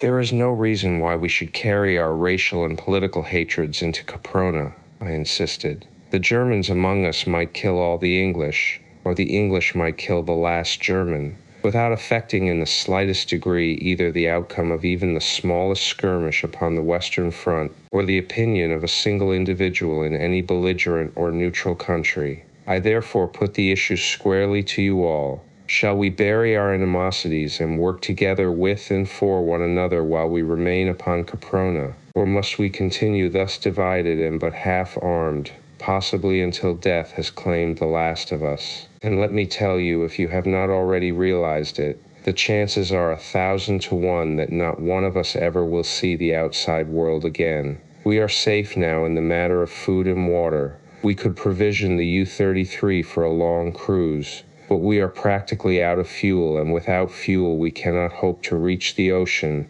as only a submarine can pass through the barrier cliffs. What is your answer? I turned toward von Schoenvorts. He eyed me in that disagreeable way of his, and demanded to know, in case they accepted my suggestion, what their status would be in event of our finding a way to escape with the U-33. I replied that I felt that if we had all worked loyally together, we should leave Caproni upon a common footing, and to that end I suggested that should the remote possibility of our escape in the submarine develop into reality, We should then immediately make for the nearest neutral port and give ourselves into the hands of the authorities, when we should all probably be interned for the duration of the war. To my surprise, he agreed that this was fair and told me that they would accept my conditions and that I could depend upon their loyalty to the common cause. He thanked him and then addressed each one of his men individually, and each gave me his word that he would abide by all that I had outlined. It was further understood that we were to act as a military organization under military rules and discipline, I as commander, with Bradley as my first lieutenant and Olsen as my second in command of the Englishmen, while von Schoenvorts was to act as an additional second lieutenant and have charge of his own men. The four of us were to constitute a military court under which men might be tried and sentenced to punishment for infraction of military rules and discipline, even to the passing of the death sentence. I then had arms and ammunition issued to the Germans, and leaving Bradley and 5 men to guard the U-33, the balance of us went ashore. The first thing we did was to taste the water of the little stream, which to our delight we found sweet, pure, and cold. This stream was entirely free from dangerous reptiles because, as I later discovered, they became immediately dormant when subjected to a much lower temperature than 70 degrees Fahrenheit.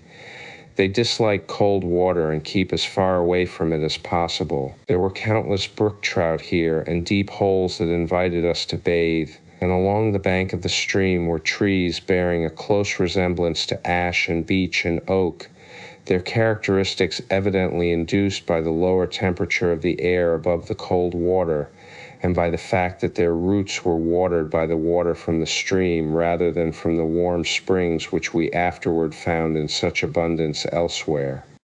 Our first concern was to fill the water tanks of the U-33 with fresh water, and that having been accomplished, we set out to hunt for game and explore inland for a short distance. Olsen, von Schoenvorts, 2 Englishmen and 2 Germans accompanied me, leaving 10 to guard the ship and the girl. I had intended leaving Nobbs behind, but he got away and joined me and was so happy over it that I hadn't the heart to send him back. We followed the stream upward through a beautiful country for about 5 miles, and then came upon its source in a little boulder-strewn clearing. From among the rocks bubbled fully 20 ice-cold springs. North of the clearing rose sandstone cliffs to a height of some 50 to 75 feet, with tall trees growing at their base and almost concealing them from our view. To the west the country was flat and sparsely wooded, and here it was that we saw our first game, a large red deer. It was grazing away from us and had not seen us when one of my men called my attention to it. Motioning for silence and having the rest of the party lie down, I crept toward the quarry, accompanied only by Whiteley. We got within 100 yards of the deer when he suddenly raised his antlered head and pricked up his great ears. We both fired at once and had the satisfaction of seeing the buck drop. Then we ran forward to finish him with our knives. The deer lay in a small open space close to a clump of acacias, and we had advanced to within several yards of our kill when we both halted suddenly and simultaneously. Whiteley looked at me, and I looked at Whiteley, and then we both looked back in the direction of the deer. "Blime," he said. "What is hit, sir?" "It looks to me, Whiteley, like an error," I said. "Some assistant god who had been creating elephants must have been temporarily transferred to the lizard department." "I wouldn't see that, sir," said Whiteley. "It sounds blasphemous." "It is no more blasphemous than that thing which is swiping our meat," I replied, for whatever the thing was, it had leaped upon our deer and was devouring it in great mouthfuls which it swallowed without mastication. The creature appeared to be a great lizard at least 10 feet high, with a huge, powerful tail as long as its torso, mighty hind legs, and short forelegs. When it had advanced from the wood, it hopped much after the fashion of a kangaroo, using its hind feet and tail to propel it, and when it stood erect it sat upon its tail. Its head was long and thick, with a blunt muzzle, and the opening of the jaws ran back to a point behind the eyes, and the jaws were armed with long, sharp teeth. The scaly body was covered with black and yellow spots about a foot in diameter and irregular in contour. These spots were outlined in red with edgings about an inch wide. The underside of the chest, body, and tail were a greenish-white. "What seaweed pot the bloomin' bird, sir?" suggested Whiteley. I told him to wait until I gave the word. Then we would fire simultaneously, he at the heart and I at the spine. "Hat the art, sir. Yes, sir," he replied, and raised his piece to his shoulder. Our shots rang out together. The thing raised its head and looked about until its eyes rested upon us. Then it gave vent to a most appalling hiss that rose to the crescendo of a terrific shriek and came for us. "Beat it, Whiteley," I cried as I turned to run. We were about a quarter of a mile from the rest of our party, and in full sight of them as they lay in the tall grass watching us. That they saw all that had happened was evidenced by the fact that they now rose and ran toward us, and at their head leaped Nobbs. The creature in our rear was gaining on us rapidly when Nobbs flew past me like a meteor and rushed straight for the frightful reptile. I tried to recall him, but he would pay no attention to me, and as I couldn't see him sacrificed, I too stopped and faced the monster. The creature appeared to be more impressed with Nobbs than by us and our firearms, for it stopped as the Airedale dashed at it growling and struck at him viciously with its powerful jaws. Nobbs, though, was lightning by comparison with the slow-thinking beast, and dodged his opponent's thrust with ease. Then he raced to the rear of the tremendous thing and seized it by the tail. There Nobbs made the error of his life. Within that mottled organ were the muscles of a titan, the force of a dozen mighty catapults, and the owner of the tail was fully aware of the possibilities which it contained. With a single flip of the tip, it sent poor Nobbs sailing through the air 100 feet above the ground, straight back into the clump of acacias from which the beast had leaped upon our kill, and then the grotesque thing sank lifeless to the ground. Olsen and von Schoenvorts came up a minute later with their men. Then we all cautiously approached the still form upon the ground. The creature was quite dead, and an examination resulted in disclosing the fact that Whiteley's bullet had pierced its heart, and mine had severed the spinal cord. "But why didn't it die instantly?" I exclaimed. "Because," said von Schoenvorts in his disagreeable way, "the beast is so large, and its nervous organization of so low a caliber, that it took all this time for the intelligence of death to reach and be impressed upon the minute brain. The thing was dead when your bullet struck it, but it did not know it for several seconds, possibly a minute. If I am not mistaken, it is an Allosaurus of the Upper Jurassic, remains of which have been found in central Wyoming in the suburbs of New York." An Irishman by the name of Brady grinned. I afterward learned that he had served 3 years on the traffic squad of the Chicago police force. I had been calling Nobbs in the meantime and was about to set out in search of him, fearing, to tell the truth, to do so lest I find him mangled and dead among the trees of the acacia grove, when he suddenly emerged from among the boles, his ears flattened, his tail between his legs, and his body screwed into a suppliant S. He was unharmed except for minor bruises, but he was the most chastened dog I have ever seen. We gathered up what was left of the red deer after skinning and cleaning it, and set out upon our return journey toward the U-boat. On the way, Olsen, von Schoenvorts, and I discussed the needs of our immediate future, and we were unanimous in placing foremost the necessity of a permanent camp on shore. The interior of a U-boat is about as impossible and uncomfortable an abiding place as one can well imagine, and in this warm climate and in warm water, it was almost unendurable. So we decided to construct a palisaded camp. As we strolled slowly back toward the boat, planning and discussing this, we were suddenly startled by a loud and unmistakable detonation. "A shell from the U-33, exclaimed von Schoenvorts. "What can be after signifying?" queried Olsen. "They are in trouble," I answered for all, "and it's up to us to get back to them. Drop that carcass," I directed the men carrying the meat, "and follow me." I set off at a rapid run in the direction of the harbor.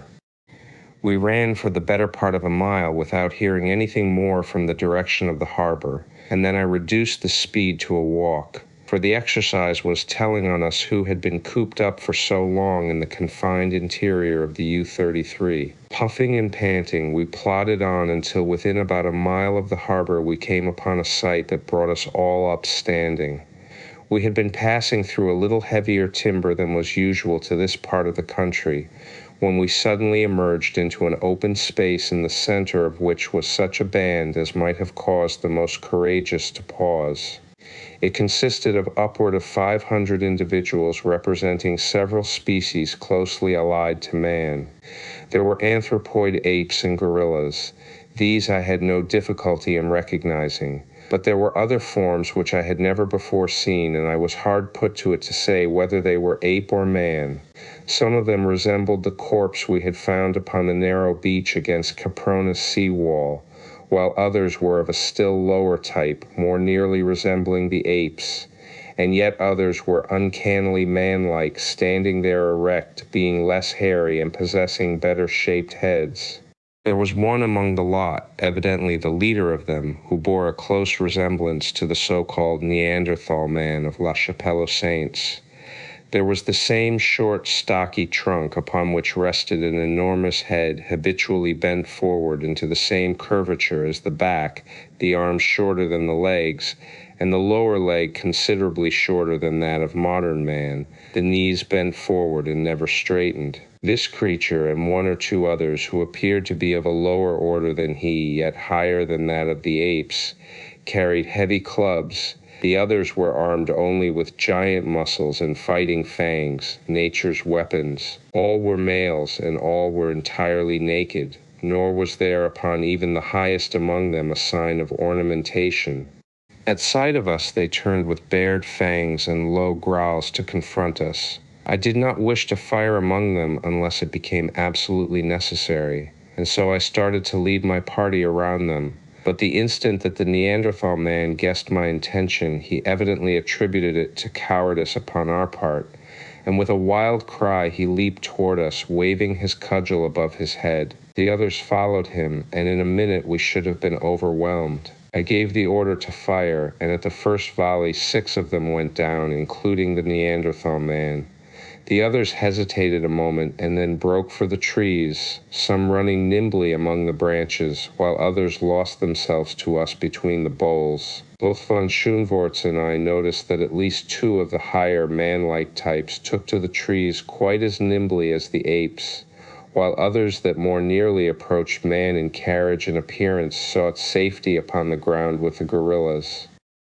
An examination disclosed that 5 of our erstwhile opponents were dead, and the 6th, the Neanderthal man, was but slightly wounded, a bullet having glanced from his thick skull, stunning him. We decided to take him with us to camp, and by means of belts we managed to secure his hands behind his back and place a leash around his neck before he regained consciousness. We then retraced our steps for our meat, being convinced by our own experience that those aboard the U-33 had been able to frighten off this party with a single shell, but when we came to where we had left the deer, it had disappeared. On the return journey, Whiteley and I preceded the rest of the party by about 100 yards in the hope of getting another shot at something edible, for we were all greatly disgusted and disappointed by the loss of our venison. Whiteley and I advanced very cautiously, and not having the whole party with us, we fared better than on the journey out, bagging 2 large antelope not a half-mile from the harbor. So with our game and our prisoner, we made a cheerful return to the boat, where we found that all were safe. On the shore, a little north of where we lay, there were the corpses of 20 of the wild creatures who had attacked Bradley and his party in our absence, and the rest of whom we had met and scattered a few minutes later.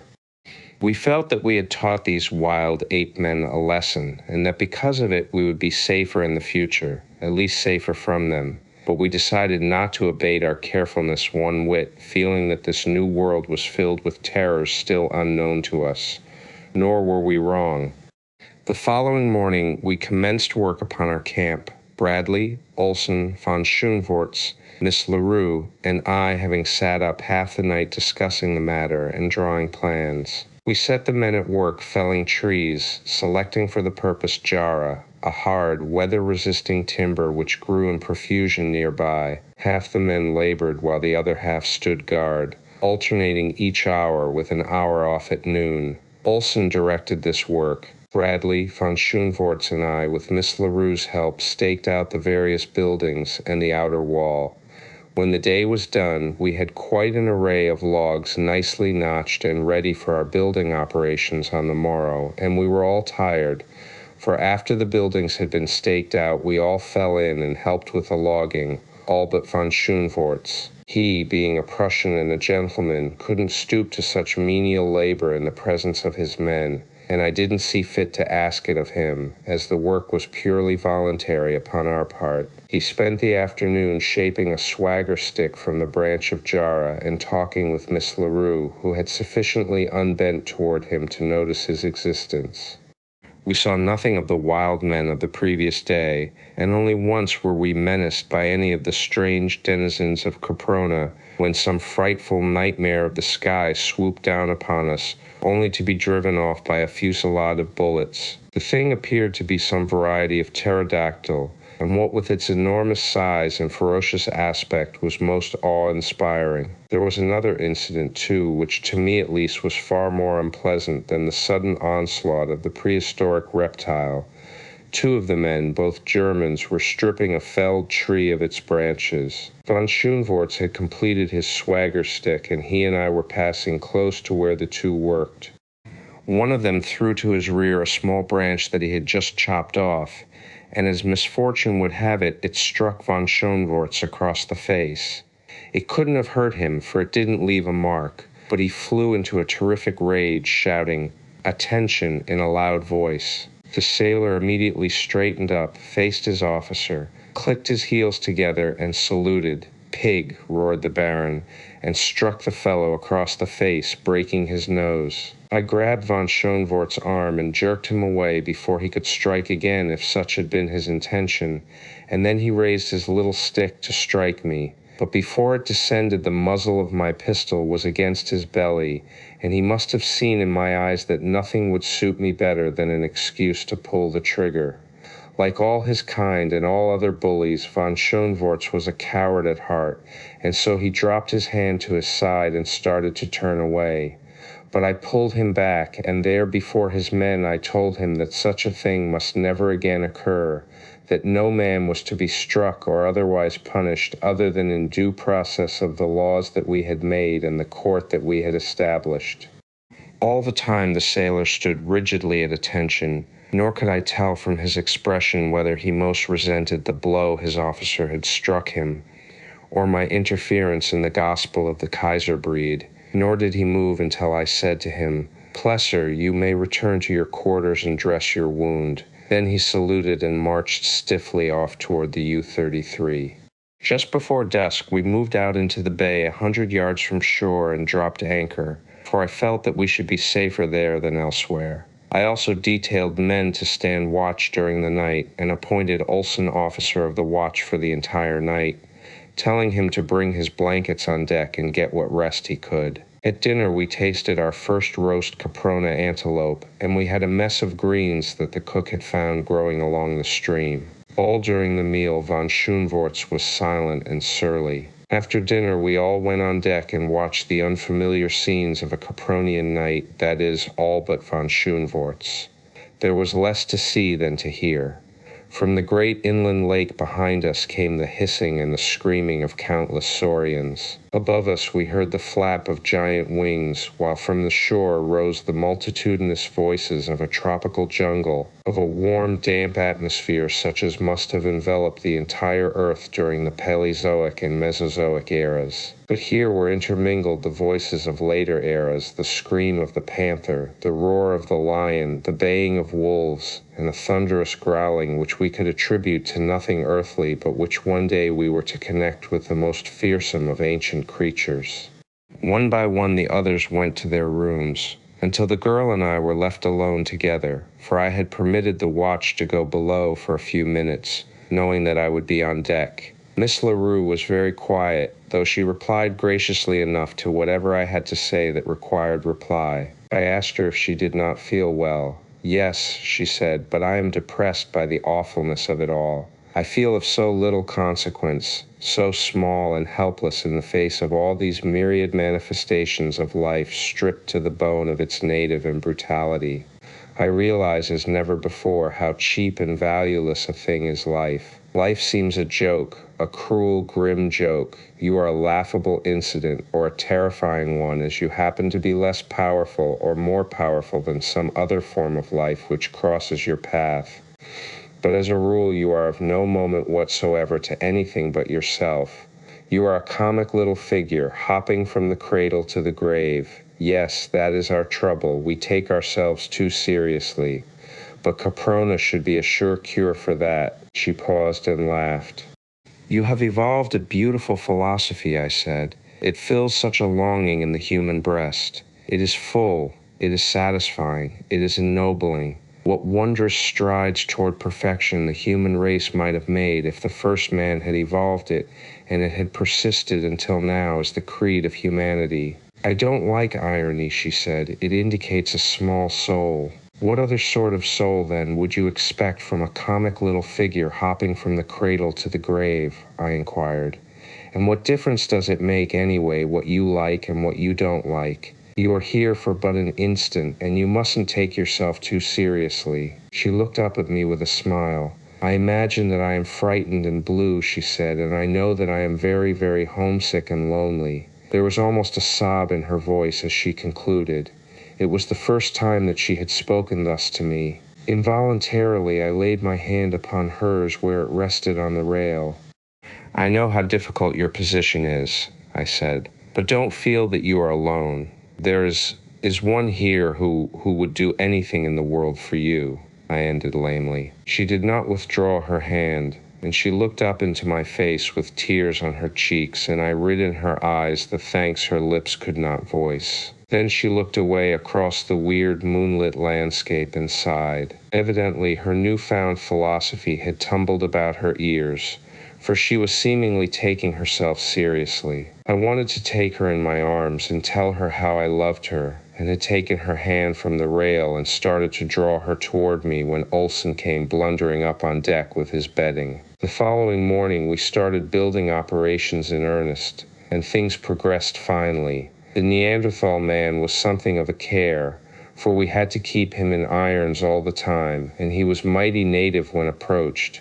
But after a time he became more docile, and then we tried to discover if he had a language. Liz spent a great deal of time talking to him and trying to draw him out, but for a long while she was unsuccessful. It took us 3 weeks to build all the houses, which we constructed close by a cold spring some 2 miles from the harbor.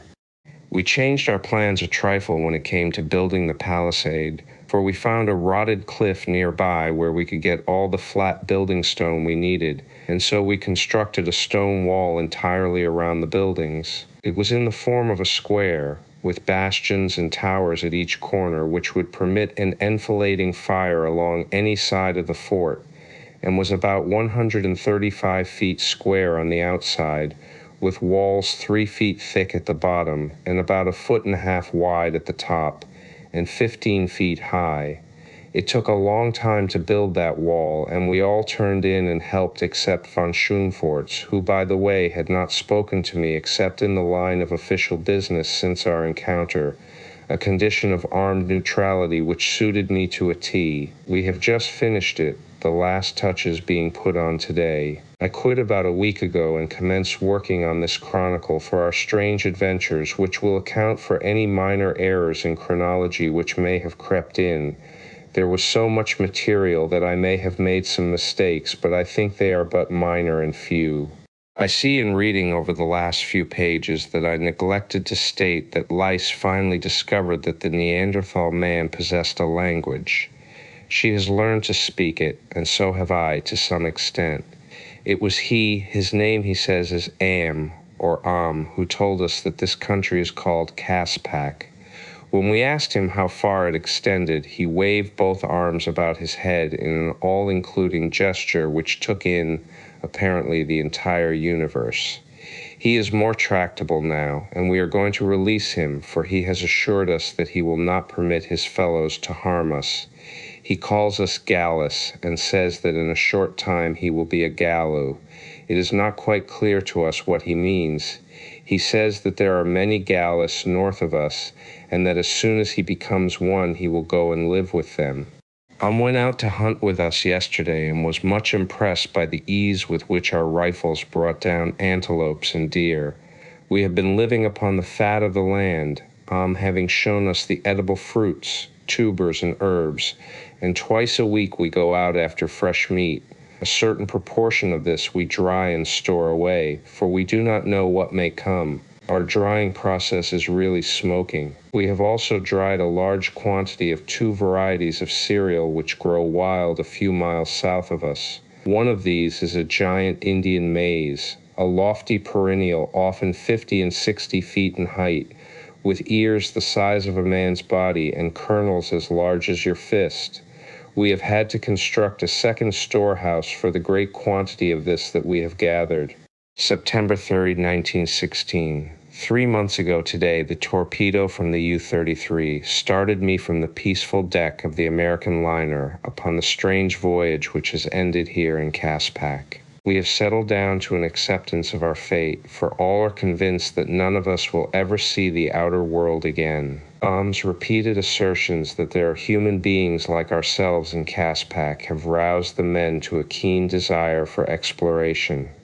I sent out one party last week under Bradley. Who is now free to go and come as he wishes, accompanied them. They marched about 25 miles due west, encountering many terrible beasts and reptiles, and not a few man-like creatures whom sent away. Here is Bradley's report of the expedition. Marched 15 miles the first day, camping on the bank of a large stream which runs southward. Game was plentiful, and we saw several varieties which we had not before encountered in Caspak. Just before making camp, we were charged by an enormous woolly rhinoceros, which Plesser dropped with a perfect shot. We had rhinoceros steaks for supper. Called the thing Atties. It was almost a continuous battle from the time we left the fort until we arrived at camp. The mind of man can scarce conceive the plethora of carnivorous life in this lost world, and their prey, of course, is even more abundant. The second day we marched about 10 miles to the foot of the cliffs, passed through dense forests close to the base of the cliffs, saw man-like creatures and a low order of ape in one band, and some of the men swore that there was a white man among them. They were inclined to attack us at first, but a volley from our rifles caused them to change their minds. We scaled the cliffs as far as we could, but near the top they are absolutely perpendicular without any sufficient cleft or protuberance to give hand or foothold. All were disappointed, for we hungered for a view of the ocean and the outside world. We even had a hope that we might see and attract the attention of a passing ship. Our exploration has determined one thing which will probably be of little value to us and never heard of beyond Caprona's walls. This crater was once entirely filled with water. Indisputable evidence of this is on the face of the cliffs. Our return journey occupied 2 days and was as filled with adventure as usual. We are all becoming accustomed to adventure. It is beginning to pall on us. We suffered no casualties and there was no illness. I had to smile as I read Bradley's report. In those 4 days, he had doubtless passed through more adventures than an African big-game hunter experiences in a lifetime, and yet he covered it all in a few lines. Yes, we are becoming accustomed to adventure. Not a day passes that one or more of us does not face death at least once. Taught us a few things that have proved profitable and saved us much ammunition, which it is useless to expend except for food or in the last recourse of self-preservation. Now when we are attacked by large flying reptiles, we run beneath spreading trees. When land carnivora threaten us, we climb into trees, and we have learned not to fire at any of the dinosaurs unless we can keep out of their reach for at least 2 minutes after hitting them in the brain or spine, or 5 minutes after puncturing their hearts. It takes them so long to die. To hit them elsewhere is worse than useless, for they do not seem to notice it, and we had discovered that such shots do not kill or even disable them. September 7th, 1916. Much has happened since I last wrote. Bradley is away again on another expedition to the cliffs. He expects to be gone several weeks and to follow along their base in search of a point where they may be scaled. He took Sinclair, Brady, James, and TIPPET with him. Tom has disappeared. He has been gone about 3 days, but the most startling thing I have on record is that von Schoenvorts and Olsen, while out hunting the other day, discovered oil about 15 miles north of us beyond the sandstone cliffs. Olsen says there is a geyser of oil there, and von Schoenvorts is making preparations to refine it. If he succeeds, we shall have the means for leaving Caspak and returning to our own world. I can scarce believe the truth of it. We are all elated to the 7th heaven of bliss. Pray God we shall not be disappointed. I have tried on several occasions to broach the subject of my love to Lise, but she will not listen. October 8th, 1916. This is the last entry I shall make upon my manuscript. When this is done, I shall be through, though I may pray that it reaches the haunts of civilized man. My better judgment tells me that it will never be perused by other eyes than mine, and that even though it should, it would be too late to avail me. I am alone upon the summit of the great cliff overlooking the broad Pacific. A chill south wind bites at my marrow, while far below me I can see the tropic foliage of Caspak on the one hand and huge icebergs from the near Antarctic upon the other. Presently I shall stuff my folded manuscript into the thermos bottle I have carried with me for the purpose since I left the Fort Dinosaur we named it, and hurl it far outward over the cliff top into the Pacific. What current washes the shore of Caproni I know not. Whither my bottle will be borne I cannot even guess. But I have done all that mortal man may do to notify the world of my whereabouts and the dangers that threaten those of us who remain alive in Caspak, if there be any other than myself. About the 8th of September, I accompanied Olsen and von Schoenvorts to the oil geyser. Lise came with us, and we took a number of things which von Schoenvorts wanted for the purpose of erecting a crude refinery. We went up the coast some 10 or 12 miles in the U-33, tying up to shore near the mouth of a small stream which emptied great volumes of crude oil into the sea. I find it difficult to call this great lake by any other name. Then we disembarked and went inland about 5 miles, where we came upon a small lake entirely filled with oil, from the center of which a geyser of oil spouted. On the edge of the lake, we helped von Schoenvorts build his primitive refinery. We worked with him for 2 days until he got things fairly well started, and then we returned to Fort Dinosaur, as I feared that Bradley might return and be worried by our absence. The U-33 merely landed those of us that were to return to the fort and then retraced its course toward the oil well. Olsen, Whiteley, Wilson, Miss LaRue, and myself disembarked, while von Schoenvorts and his German crew returned to refine the oil. The next day, Plusser and 2 other Germans came down overland for ammunition. Plusser said they had been attacked by wild men and had exhausted a great deal of ammunition. He also asked permission to get some dried meat and maize, saying that they were so busy with the work of refining that they had no time to hunt. I let him have everything he asked for, and never once did a suspicion of their intentions enter my mind. They returned to the oil well the same day, while we continued with the multitudinous duties of camp life. For 3 days nothing of moment occurred. Bradley did not return, nor did we have any word from von Schoenvorts. In the evening, Lys and I went up into one of the bastion towers and listened to the grim and terrible nightlife of the frightful ages of the past. Once a saber-tooth screamed almost beneath us, and the girl shrank close against me. As I felt her body against mine, all the pent love of these 3 long months shattered the bonds of timidity and conviction, and I swept her up into my arms and covered her face and lips with kisses. She did not struggle to free herself, but instead her dear arms crept up about my neck and drew my own face even closer to hers. "You love me, Lys?" I cried. I felt her head nod an affirmative against my breast. "Tell me, Lys," I begged. "Tell me in words how much you love me." Low and sweet and tender came the answer. "I love you beyond all conception."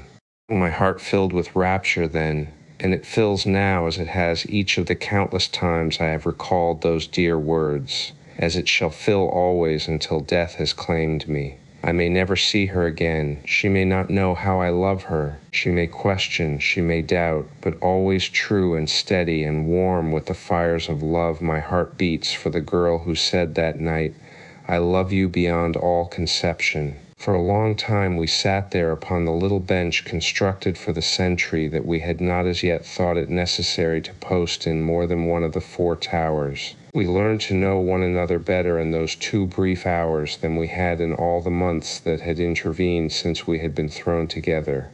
She told me that she had loved me from the first, and that she never had loved von Schoenvorts, their engagement having been arranged by her aunt for social reasons. That was the happiest evening of my life, nor ever do I expect to experience its like. But at last, as is the way of happiness, it terminated. We descended to the compound, and I walked with Lys to the door of her quarters. There again she kissed me and bade me good night, and then she went in and closed the door.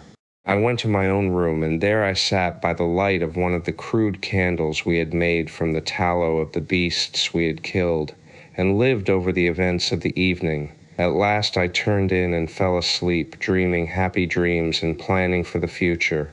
For even in native Caspak I was bound to make my girl safe and happy. It was daylight when I awoke. Wilson, who was acting as cook, was up and astir at his duties in the cookhouse.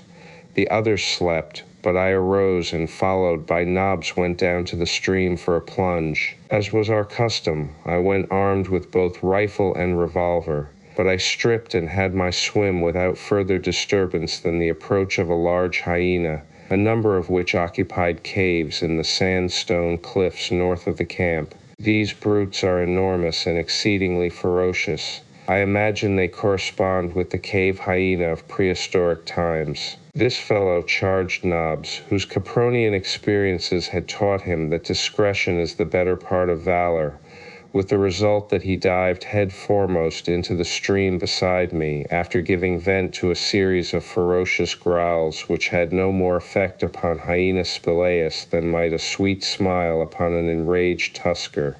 Afterward I shot the beast, and Nobbs had a feast while I dressed, for he had become quite a raw meat eater during our numerous hunting expeditions, upon which we always gave him a portion of the kill.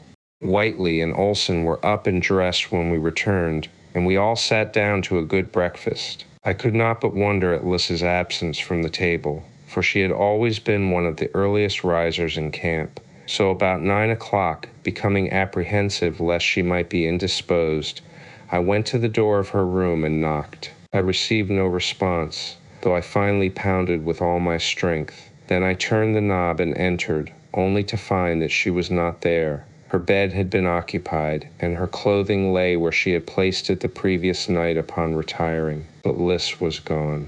To say that I was distracted with terror would be to put it mildly. Though I knew she could not be in camp, I searched every square inch of the compound and all the buildings, yet without avail. It was Whiteley who discovered the first clue, a huge human-like footprint in the soft earth beside the spring, and indications of a struggle in the mud. Then I found a tiny handkerchief close to the outer wall. Lys had been stolen. It was all too plain. Some hideous member of the 8-man tribe had entered the fort and carried her off. While I stood stunned and horrified at the frightful evidence before me, there came from the direction of the great lake an increasing sound that rose to the volume of a shriek. We all looked up as the noise approached apparently just above us, and a moment later there followed a terrific explosion which hurled us to the ground. When we clambered to our feet, we saw a large section of the west wall torn and shattered. It was Olson who first recovered from his daze sufficiently to guess the explanation of the phenomenon. "A shell!" he cried. "And there ain't no shells in Caspak besides what's on the U-33. The dirty are shelling the fort. Come on!" And he grasped his rifle and started on a run toward the lake. It was over 2 miles, but we did not pause until the harbor was in view, and still we could not see the lake because of the sandstone cliffs which intervened. We ran as fast as we could around the lower end of the harbor, scrambled up the cliffs, and at last stood upon their summit in full view of the lake. Far away down the coast, toward the river through which we had come to reach the lake, we saw upon the surface the outline of the U-33, black smoke vomiting from her funnel. Von Schoenvorts had succeeded in refining the oil. The cur had broken his every pledge and was leaving us there to our fates. He had even shelled the fort as a parting compliment, nor could anything have been more truly Prussian than this leave-taking of the Baron Friedrich von Schoenvorts. Olson, Whitley, Wilson, and I stood for a moment looking at one another. It seemed incredible that man could be so perfidious, that we had really seen with our own eyes the thing that we had seen. But when we returned to the fort, the shattered wall gave us ample evidence that there was no mistake. Then we began to speculate as to whether it had been an ape-man or a Prussian that had abducted Lice. From what we knew of von Schoenvorts, we would not have been surprised at anything from him, but the footprints by the spring seemed indisputable evidence that one of Caproni's undeveloped men had borne off the girl I loved. As soon as I had assured myself that such was the case, I made my preparations to follow and rescue her. Olson, Whitley, and Wilson each wished to accompany me, but I told them that they were needed here, since with Bradley's party still absent and the Germans gone, it was necessary that we conserve our force as far as might be possible. It was a sad leave-taking, as in silence I shook hands with each of the 3 remaining men. Even poor Nobbs appeared dejected as we quit the compound and set out upon the well-marked spoor of the abductor. Not once did I turn my eyes backward toward Fort Dinosaur.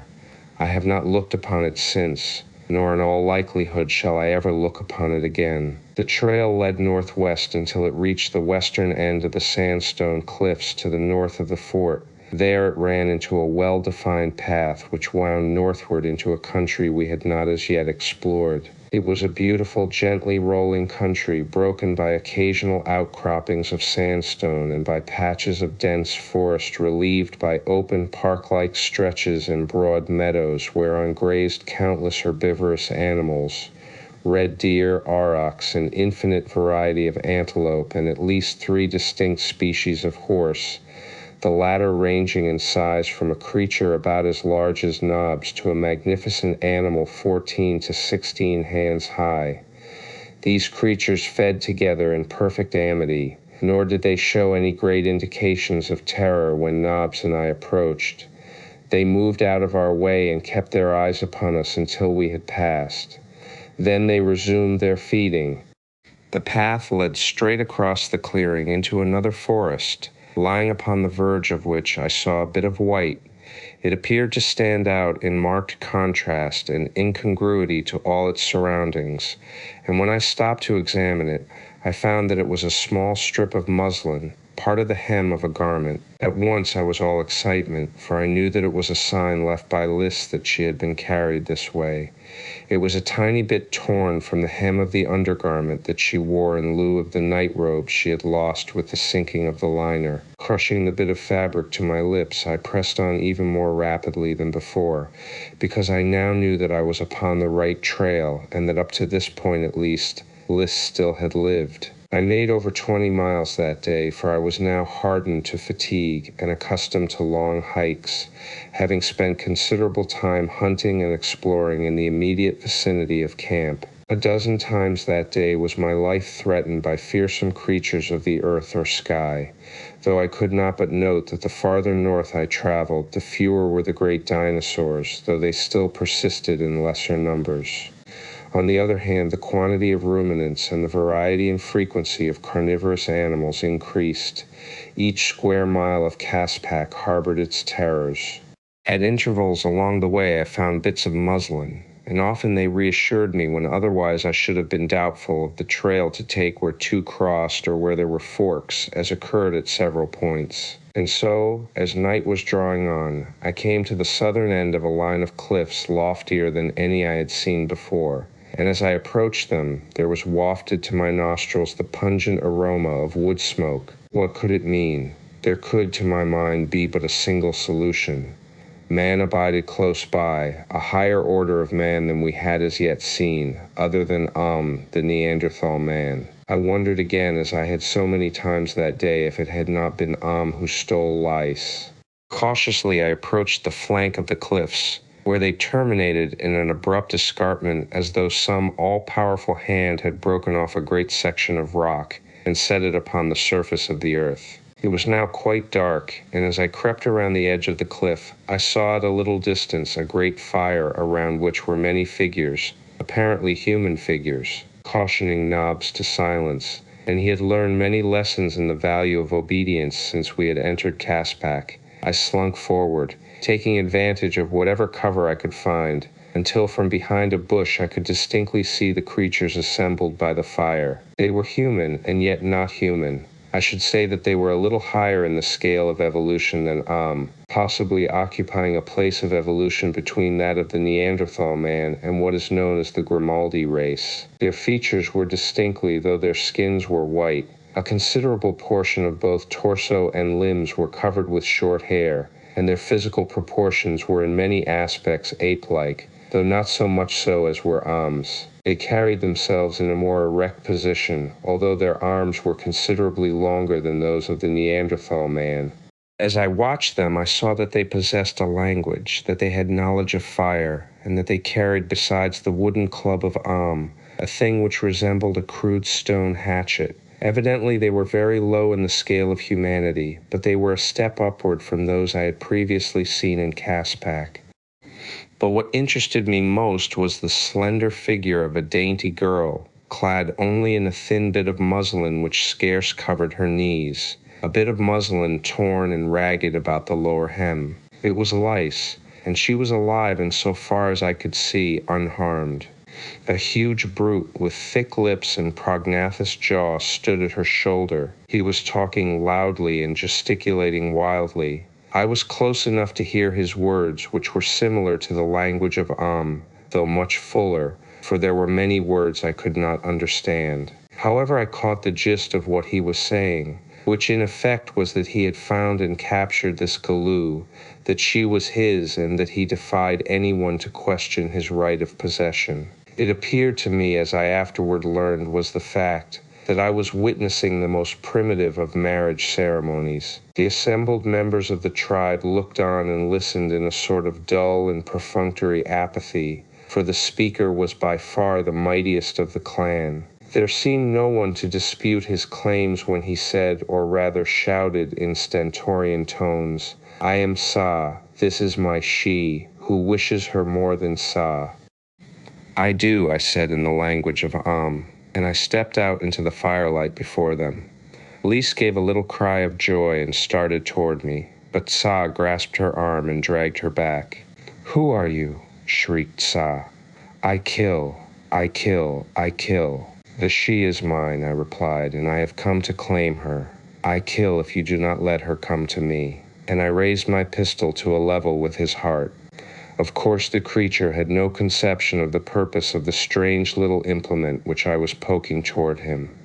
With a sound that was half human and half the growl of a wild beast, he sprang toward me. I aimed at his heart and fired, and as he sprawled headlong to the ground, the others of his tribe, overcome by fright at the report of the pistol, scattered toward the cliffs, while Lise, with outstretched arms, ran toward me. As I crushed her to me, there rose from the black night behind us, and then to our right and to our left, a series of frightful screams and shrieks, bellowings, roars, and growls. It was the nightlife of this jungle world coming into its own, the huge, carnivorous, nocturnal beasts which make the nights of Caspak hideous. A shuddering sob ran through Lise's figure. "O God," she cried, "give me the strength to endure, for his sake." I saw that she was upon the verge of a breakdown, after all that she must have passed through of fear and horror that day, and I tried to quiet and reassure her as best I might, but even to me the future looked most unpromising, for what chance of life had we against the frightful hunters of the night who even now were prowling closer to us? Now I turned to see what had become of the tribe, and in the fitful glare of the fire I perceived that the face of the cliff was pitted with large holes into which the man-things were clambering. "Come," I said to Lise, "we must follow them. We cannot last a half hour out here. We must find a cave."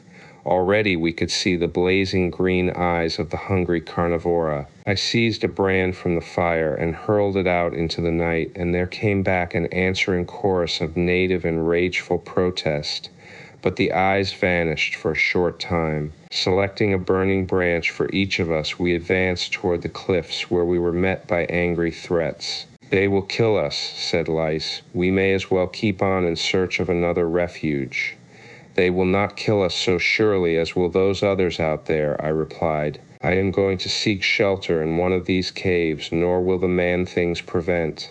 And I kept on in the direction of the cliff's base. A huge creature stood upon a ledge and brandished his stone hatchet.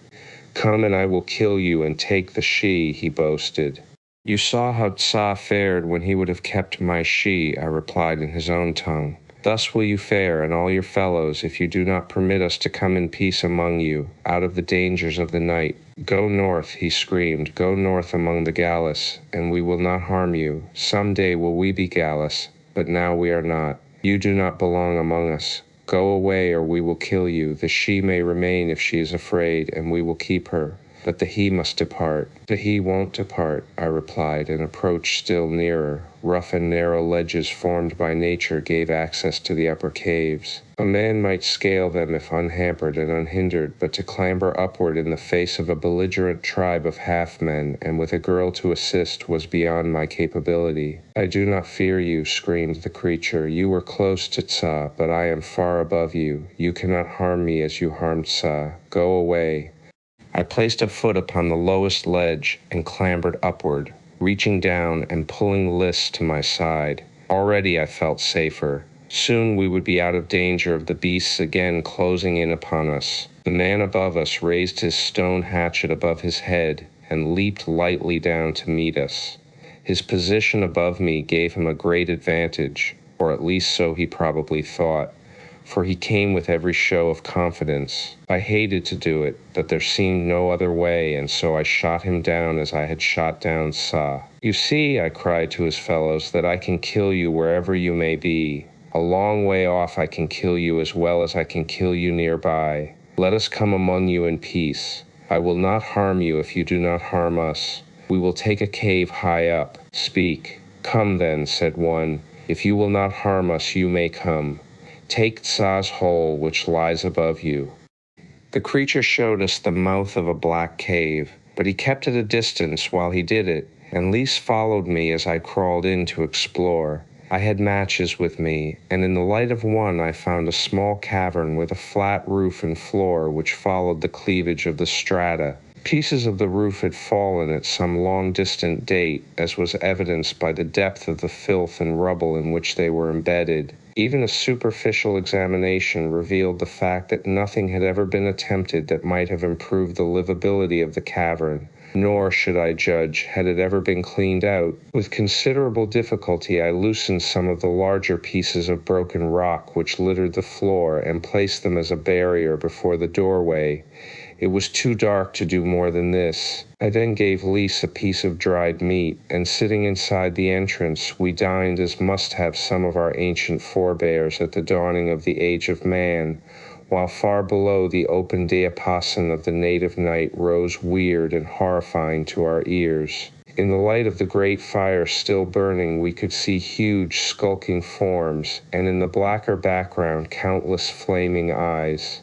Lys shuddered, and I put my arm around her and drew her to me, and thus we sat throughout the hot night. She told me of her abduction and of the fright she had undergone, and together we thanked God that she had come through unharmed, because the great brute had dared not pause along the danger-infested way. She said that they had but just reached the cliffs when I arrived, for on several occasions her captor had been forced to take to the trees with her to escape the clutches of some hungry cave lion or saber-toothed tiger, and that twice they had been obliged to remain for considerable periods before the beasts had retired. Nobbs, by dint of much scrambling and one or two narrow escapes from death, had managed to follow us up the cliff and was now curled between me and the doorway, having devoured a piece of the dried meat which he seemed to relish immensely. He was the first to fall asleep, but I imagine we must have followed suit soon, for we were both tired. I had laid aside my ammunition belt and rifle, though both were close beside me, but my pistol I kept in my lap beneath my hand. However, we were not disturbed during the night, and when I awoke, the sun was shining on the treetops in the distance. Lys's head had drooped to my breast, and my arm was still about her. Shortly afterward, Lys awoke, and for a moment she could not seem to comprehend her situation. She looked at me and then turned and glanced at my arm about her, and then she seemed quite suddenly to realize the scantiness of her apparel, and drew away, covering her face with her palms and blushing furiously. I drew her back toward me and kissed her, and then she threw her arms about my neck and wept softly in mute surrender to the inevitable. It was an hour later before the tribe began to stir about. We watched them from our apartment, as Lys called it. Neither men nor women wore any sort of clothing or ornaments, and they all seemed to be about of an age, nor were there any babies or children among them. This was to us the strangest and most inexplicable of facts. But it recalled to us that though we had seen many of the lesser developed wild people of Caspak, we had never yet seen a child or an old man or woman.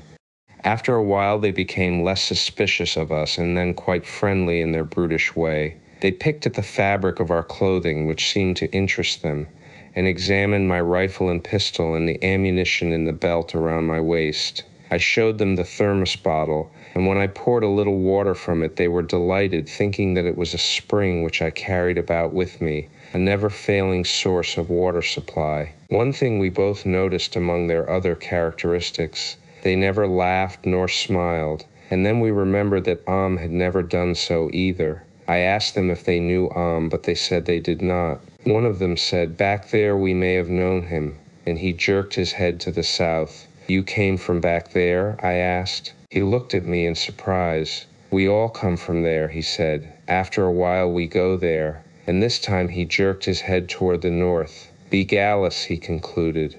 Many times now had we heard this reference to becoming Gallus, had spoken of it many times. Lys and I decided that it was a sort of original religious conviction, as much a part of them as their instinct for self-preservation, a primal acceptance of a hereafter and a holier state. It was a brilliant theory, but it was all wrong.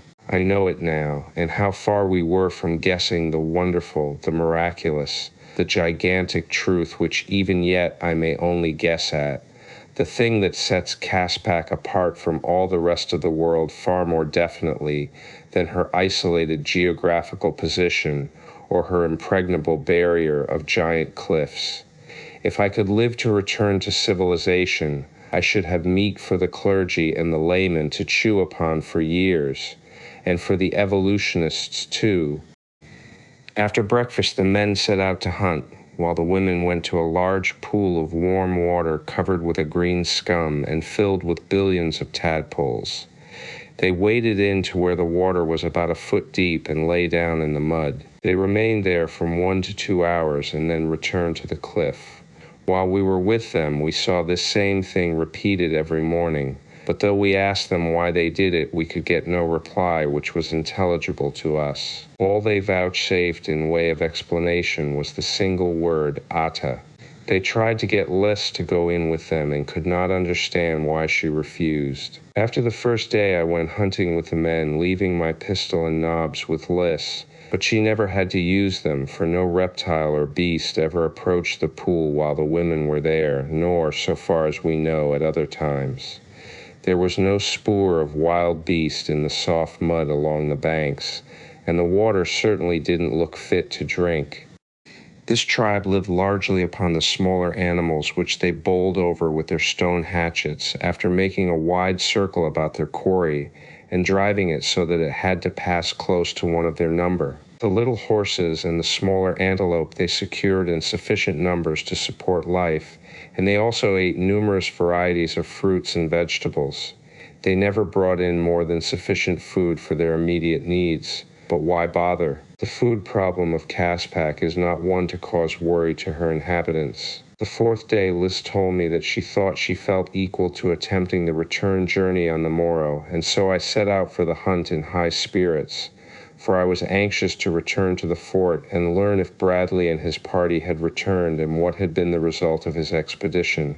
I also wanted to relieve their minds as to listen myself, as I knew that they must have already given us up for dead. It was a cloudy day, though warm, as it always is in Caspak. It seemed odd to realize that just a few miles away winter lay upon the storm-tossed ocean, and that snow might be falling all about Caproni, but no snow could ever penetrate the damp, hot atmosphere of the great crater. We had to go quite a bit farther than usual before we could surround a little bunch of antelope, and as I was helping drive them, I saw a fine red deer a couple of 100 yards behind me.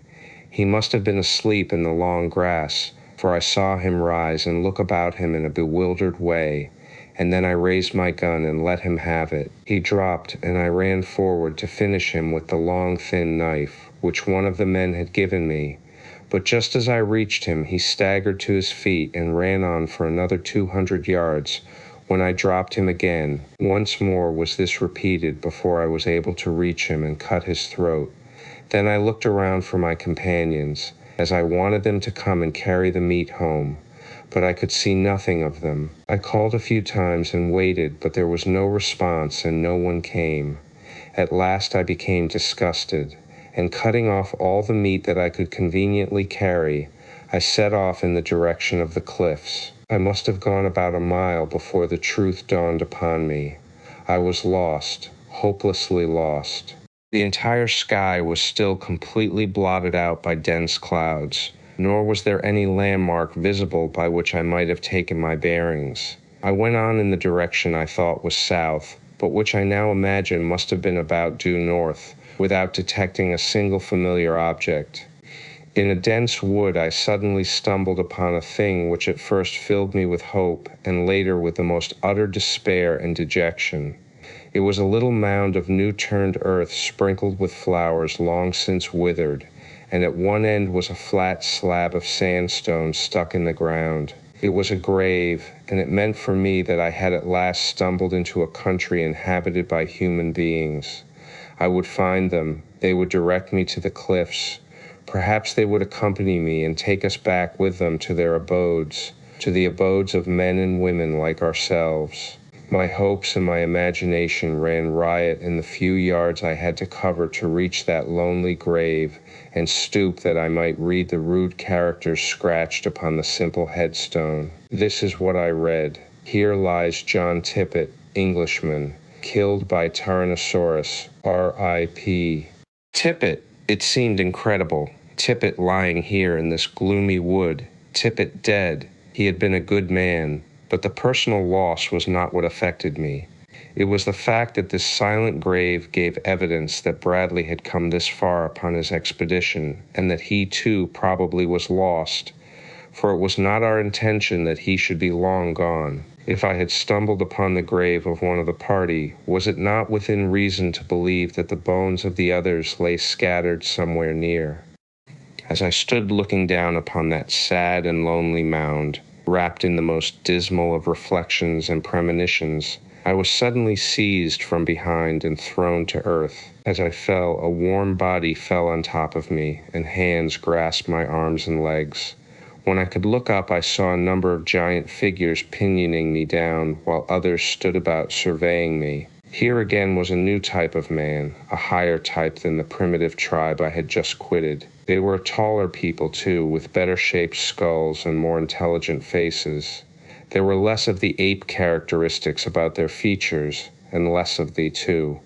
They carried weapons, stone-shod spears, stone knives, and hatchets, and they wore ornaments and breechcloths, the former of feathers worn in their hair, and the latter made of a single snake skin cured with the head on, the head depending to their knees. Of course, I did not take in all these details upon the instant of my capture, for I was busy with other matters. 3 of the warriors were sitting upon me, trying to hold me down by main strength and awkwardness, and they were having their hands full in the doing, I can tell you. I don't like to appear conceited, but I may as well admit that I am proud of my strength and the science that I have acquired and developed in the directing of it. That and my horsemanship I always have been proud of. And now that day, all the long hours that I had put into careful study, practice, and training brought me in 2 or 3 minutes a full return upon my investment. Californians, as a rule, are familiar with jujutsu, and I especially had made a study of it for several years, both at school and in the gym of the Los Angeles Athletic Club, while recently I had in my employ a who was a wonder at the art. It took me just about 30 seconds to break the elbow of one of my assailants, trip another, and send him stumbling backward among his fellows, and throw the third completely over my head in such a way that when he fell his neck was broken. In the instant that the others of the party stood in mute and inactive surprise, I unslung my rifle, which carelessly I had been carrying across my back, and when they charged, as I felt they would, I put a bullet in the forehead of one of them. This stopped them all temporarily, not the death of their fellow, but the report of the rifle, the first they had ever heard. Before they were ready to attack me again, one of them spoke in a commanding tone to his fellows, and in a language similar but still more comprehensive than that of the tribe to the south, as theirs was more complete than He commanded them to stand back, and then he advanced and addressed me. He asked me who I was, from whence I came, and what my intentions were. I replied that I was a stranger in Caspak, that I was lost, and that my only desire was to find my way back to my companions. He asked where they were, and I told him toward the south somewhere, using the Caspakian phrase which, literally translated, means toward the beginning. His surprise showed upon his face before he voiced it in words. "There are no Gaelists there," he said. "I tell you," I said angrily, "that I am from another country, far from Caspak, far beyond the high cliffs. I do not know who the Gaelists may be. I have never seen them. This is the farthest north I have been. Look at me, look at my clothing and my weapons. Have you ever seen a Gaelu or any other creature in Caspak who possessed such things?" He had to admit that he had not, and also that he was much interested in me, my rifle, and the way I had handled his 3 warriors. Finally, he became half convinced that I was telling him the truth, and offered to aid me if I would show him how I had thrown the man over my head, and also make him a present of the bang spear, as he called it. I refused to give him my rifle, but promised to show him the trick he wished to learn if he would guide me in the right direction. He told me that he would do so tomorrow, that it was too late today, and that I might come to their village and spend the night with them. I was loath to lose so much time, but the fellow was obdurate, and so I accompanied them. The 2 dead men they left where they had fallen, nor gave them a second glance. Thus cheap is life upon Caspak. These people also were cave dwellers, but their caves showed the result of a higher intelligence that brought them a step nearer to civilized man than the tribe next toward the beginning. The interiors of their caverns were cleared of rubbish, though still far from clean, and they had pallets of dried grasses covered with the skins of leopard, lynx, and bear, while before the entrances were barriers of stone and small, rudely circular stone ovens. The walls of the cavern to which I was conducted were covered with drawings scratched upon the sandstone. There were the outlines of the giant red deer, of mammoths, of tigers, and other beasts. Here, as in the last tribe, there were no children or any old people. The men of this tribe had 2 names, or rather names of 2 syllables, and their language contained words of 2 syllables, whereas in the tribe of Tsa the words were all of a single syllable, with the exception of a very few like Adis and Gallus. The chief's name was Tojo, and his household consisted of 7 females and himself. These women were much more comely, or rather less hideous than those of Tsa's people. One of them even was almost pretty, being less hairy and having a rather nice skin with high coloring. They were all much interested in me and examined my clothing and equipment carefully, handling and feeling and smelling of each article. I learned from them that their people were known as Bandlu, or spearmen. Tsa's race was called Stolu, hatchetmen. Below these, in the scale of evolution, came the Bolu, or clubmen, and then the Alus, who had no weapons and no language. In that word I recognized what to me seemed the most remarkable discovery I had made upon Caproni, for unless it were mere coincidence, I had come upon a word that had been handed down from the beginning of spoken language upon earth, been handed down for millions of years perhaps with little change.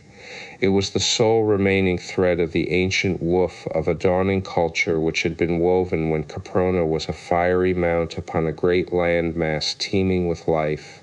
It linked the unfathomable then to the eternal now, and yet it may have been pure coincidence. My better judgment tells me that it is coincidence that in Caspak the term for speechless man is Alice, and in the outer world of our own day it is Alice. The comely woman of whom I spoke was called Sota, and she took such a lively interest in me that Tojo finally objected to her attentions, emphasizing his displeasure by knocking her down and kicking her into a corner of the cavern. I leaped between them while he was still kicking her, and obtaining a quick hold upon him, dragged him screaming with pain from the cave. Then I made him promise not to hurt the she again, upon pain of worse punishment. Sota gave me a grateful look, but Tojo and the balance of his women were sullen and ominous. Later in the evening, Sota confided to me that she was soon to leave the tribe.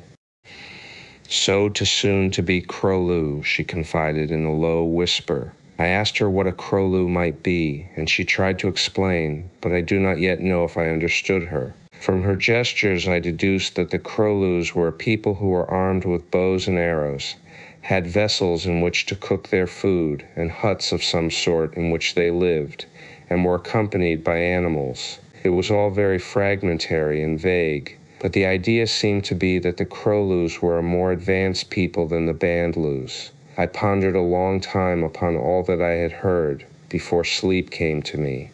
I tried to find some connection between these various races that would explain the universal hope which each of them harbored that someday they would become Galus. Sota had given me a suggestion, but the resulting idea was so weird that I could scarce even entertain it, yet it coincided with Am's expressed hope, with the various steps in evolution I had noted in the several tribes I had encountered, and with the range of type represented in each tribe. For example, among the Bandlu were such types as Sota, who seemed to me to be the highest in the scale of evolution, and Tojo, who was just a shade nearer the ape, while there were others who had flatter noses, more prognathous faces, and hairier bodies. The question puzzled me. Possibly in the outer world the answer to it is locked in the bosom of the Sphinx. Who knows? I do not. Thinking the thoughts of a lunatic or a dope fiend, I fell asleep, and when I awoke my hands and feet were securely tied and my weapons had been taken from me. How they did it without awakening me I cannot tell you. It was humiliating, but it was true. Tojo stood above me. The early light of morning was dimly filtering into the cave. Tell me, he demanded, how to throw a man over my head and break his neck, for I am going to kill you, and I wish to know this thing before you die. Of all the ingenuous declarations I have ever heard, this one copped the proverbial bun. It struck me as so funny that even in the face of death I laughed. Death, I may remark here, had however lost much of his terror for me. I had become a disciple of Lee's fleeting philosophy of the valuelessness of human life. I realized that she was quite right, that we were but comic figures hopping from the cradle to the grave, of interest to practically no other created thing than ourselves and our few intimates. Behind Tojo stood Sota. She raised one hand with the palm toward me, the Caspakian equivalent of a negative shake of the head. Let me think about it, I parried. And Tojo said that he would wait until night. He would give me a day to think it over. Then he left, and the women left. The men for the hunt, and the women, as I later learned from Sota, for the warm pool where they immersed their bodies, as did the Shez of the Stolu. Ata, explained Sota, when I questioned her as to the purpose of this matutinal rite, but that was later. I must have lain there bound and uncomfortable for 2 or 3 hours when at last Sota entered the cave.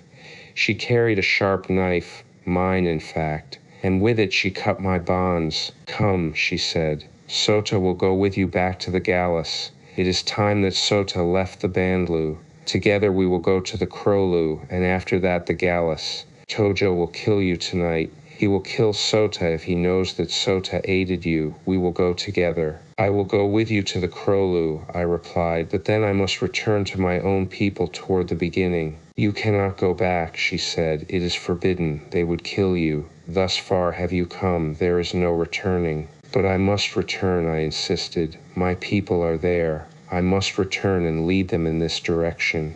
She insisted, and I insisted, but at last we compromised. I was to escort her as far as the country of the Krolu, and then I was to go back after my own people and lead them north into a land where the dangers were fewer and the people less murderous. She brought me all my belongings that had been filched from me, rifle, ammunition, knife, and thermos bottle, and then hand in hand we descended the cliff and set off toward the north. For 3 days we continued upon our way until we arrived outside a village of thatched huts just at dusk. Sota said that she would enter alone. I must not be seen if I did not intend to remain, as it was forbidden that one should return and live after having advanced this far. So she left me. She was a dear girl and a stanch and true comrade, more like a man than a woman. In her simple, barbaric way, she was both refined and chaste. She had been the wife of Tojo. Among the Krolu, she would find another maid after the manner of the strange Caspakian world. But she told me very frankly that whenever I returned, she would leave her mate and come to me, as she preferred me above all others. I was becoming a ladies' man after a lifetime of bashfulness. At the outskirts of the village, I left her without even seeing the sort of people who inhabited it, and set off through the growing darkness toward the south. On the 3rd day, I made a detour westward to avoid the country of the Bandlu, as I did not care to be detained by a meeting with Tojo. On the 6th day I came to the cliffs of the Stolu, and my heart beat fast as I approached them, for here was Lice. Soon I would hold her tight in my arms again. Soon her warm lips would merge with mine. I felt sure that she was still safe among the hatchet people, and I was already picturing the joy and the love light in her eyes when she should see me once more as I emerged from the last clump of trees and almost ran toward the cliffs. It was late in the morning. The women must have returned from the pool, yet as I drew near, I saw no sign of life whatever. They have remained longer, I thought, but when I was quite close to the base of the cliffs, I saw that which dashed my hopes and my happiness to earth. Strewn along the ground were a score of mute and horrible suggestions of what had taken place during my absence. Bones picked clean of flesh, the bones of man-like creatures, the bones of many of the tribe of Stolu. Nor in any cave was there sign of life. Closely I examined the ghastly remains, fearful each instant that I should find the dainty skull that would shatter my happiness for life. But though I searched diligently, picking up every one of the 20-odd skulls, I found none that was the skull of a creature but slightly removed from the ape. Hope then still lived. For another 3 days I searched north and south, east and west, for the hatchetmen of Caspak, but never a trace of them did I find. It was raining most of the time now, and the weather was as near cold as it ever seems to get on Caproni.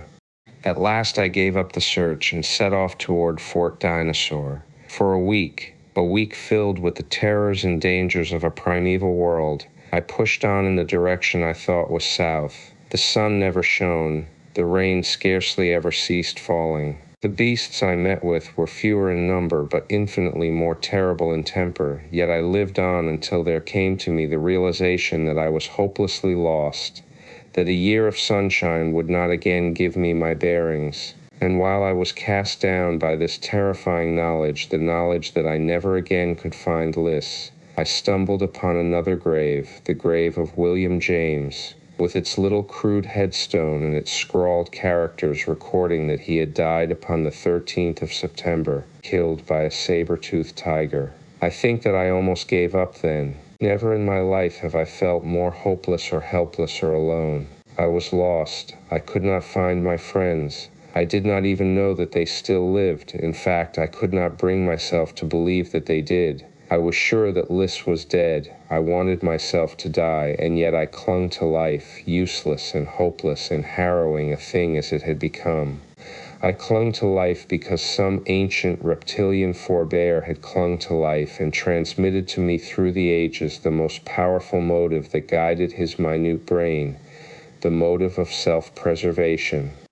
At last I came to the Great Barrier Cliffs, and after 3 days of mad effort, of maniacal effort, I scaled them. I built crude ladders, I wedged sticks in narrow fissures, I chopped toe holds and finger holds with my long knife, but at last I scaled them. Near the summit I came upon a huge cavern. It is the abode of some mighty winged creature of the Triassic, or rather it was. Now it is mine. I slew the thing and took its abode. I reached the summit and looked out upon the broad, gray, terrible Pacific of the far southern winter. It was cold up there. It is cold here today, yet here I sit watching, watching, watching for the thing I know will never come, for a sail. Once a day I descend to the base of the cliff and hunt, and fill my stomach with water from a clear, cold spring. I have 3 gourds which I fill with water and take back to my cave against the long nights. I have fashioned a spear and a bow and arrow, that I may conserve my ammunition which is running low. My clothes are worn to shreds. Tomorrow I shall discard them for leopard skins which I have tanned and sewn into a garment strong and warm. It is cold up here. I have a fire burning and I sit bent over it while I write, but I am safe here. No other living creature ventures to the chill summit of the barrier cliffs. I am safe, and I am alone with my sorrows and my remembered joys, but without hope. It is said that hope springs eternal in the human breast, but there is none in mine. I am about done. Presently I shall fold these pages and push them into my thermos bottle. I shall cork it and screw the cap tight, and then I shall hurl it as far out into the sea as my strength will permit. The wind is offshore, the tide is running out. Perhaps it will be carried into one of those numerous ocean currents which sweep perpetually from pole to pole and from continent to continent, to be deposited at last upon some inhabited shore. If fate is kind, and this does happen, then for God's sake, come and get me. It was a week ago that I wrote the preceding paragraph, which I thought would end the written record of my life upon Caproni. I had paused to put a new point on my quill and stir the crude ink, which I made by crushing a black variety of berry and mixing it with water before attaching my signature, when faintly from the valley far below came an unmistakable sound which brought me to my feet, trembling with excitement, to peer eagerly downward from my dizzy ledge. How full of meaning that sound was to me you may guess, when I tell you that it was the report of a firearm. For a moment my gaze traversed the landscape beneath until it was caught and held by 4 figures near the base of the cliff. A human figure held at bay by 3 hyenodons, those ferocious and bloodthirsty wild dogs of the Eocene. A 4th beast lay dead or dying nearby. I couldn't be sure, looking down from above as I was, but yet I trembled like a leaf in the intuitive belief that it was lice, and my judgment served to confirm my wild desire, for whoever it was carried only a pistol, and thus had lice been armed. The first wave of sudden joy which surged through me was short-lived in the face of the swift-following conviction that the one who fought below was already doomed. Luck and only luck it must have been which had permitted that first shot to lay low one of the native creatures, for even such a heavy weapon as my pistol is entirely inadequate against even the lesser carnivora of Caspak. In a moment the 3 would charge. A futile shot would but tend more greatly to enrage the one it chanced to hit, and then the 3 would drag down the little human figure and tear it to pieces. And maybe it was lice. My heart stood still at the thought, but mind and muscle responded to the quick decision I was forced to make. There was but a single hope, a single chance, and I took it. I raised my rifle to my shoulder and took careful aim. It was a long shot, a dangerous shot, for unless one is accustomed to it, shooting from a considerable altitude is most deceptive work. There is, though, something about marksmanship which is quite beyond all scientific laws. Upon no other theory can I explain my marksmanship of that moment. 3 times my rifle spoke, 3 quick, short syllables of death. I did not take conscious aim, and yet at each report a beast crumpled in its tracks. From my ledge to the base of the cliff is a matter of several thousand feet of dangerous climbing. Yet I venture to say that the first ape from whose loins my line has descended never could have equaled the speed with which I literally dropped down the face of that rugged escarpment. The last 200 feet is over a steep incline of loose rubble to the valley bottom, and I had just reached the top of this when there arose to my ears an agonized cry, "Bowen, Bowen, quick, my love, quick." I had been too much occupied with the dangers of the descent to glance down toward the valley, but that cry which told me that it was indeed Lys, and that she was again in danger, brought my eyes quickly upon her in time to see a hairy, burly brute seize her and start off at a run toward the nearby wood. From rock to rock, chamois-like, I leaped downward toward the valley in pursuit of Lys and her hideous abductor. He was heavier than I by many pounds, and so weighted by the burden he carried that I easily overtook him, and at last he turned, snarling, to face me. It was Ko of the tribe of Tsa, the hatchet men. He recognized me, and with a low growl he threw Lys aside and came for me. "The she is mine," he cried. "I kill, I kill." I had had to discard my rifle before I commenced the rapid descent of the cliff, so that now I was armed only with a hunting knife, and this I whipped from its scabbard as Ko leaped toward me. He was a mighty beast, mightily muscled, and the urge that has made males fight since the dawn of life on earth filled him with the bloodlust and the thirst to slay. But not one whit less did it fill me with the same primal passions. Two abysmal beasts sprang at each other's throats that day beneath the shadow of earth's oldest cliffs, the man of now and the man-thing of the earliest, forgotten then, imbued by the same deathless passion that has come down unchanged through all the epochs, periods, and eras of time from the beginning, and which shall continue to the incalculable end, woman, the imperishable alpha and omega of life. Ko closed and sought my jugular with his teeth. He seemed to forget the hatchet dangling by its aurochs hide thong at his hip, as I forgot for the moment the dagger in my hand. And I doubt not but that Ko would easily have bested me in an encounter of that sort had not Lys' voice awakened within my momentarily reverted brain the skill and cunning of reasoning man. "Bowen," she cried, "your knife, your knife." It was enough. It recalled me from the forgotten eon to which my brain had flown and left me once again a modern man battling with a clumsy, unskilled brute. No longer did my jaws snap at the hairy throat before me, but instead my knife sought and found a space between two ribs over the native heart. Ko voiced a single horrid scream, stiffened spasmodically and sank to the earth, and Lys threw herself into my arms. All the fears and sorrows of the past were wiped away, and once again I was the happiest of men. With some misgivings, I shortly afterward cast my eyes upward toward the precarious ledge which ran before my cave, for it seemed to me quite beyond all reason to expect a dainty modern belle to essay the perils of that frightful climb. I asked her if she thought she could brave the ascent, and she laughed gaily in my face.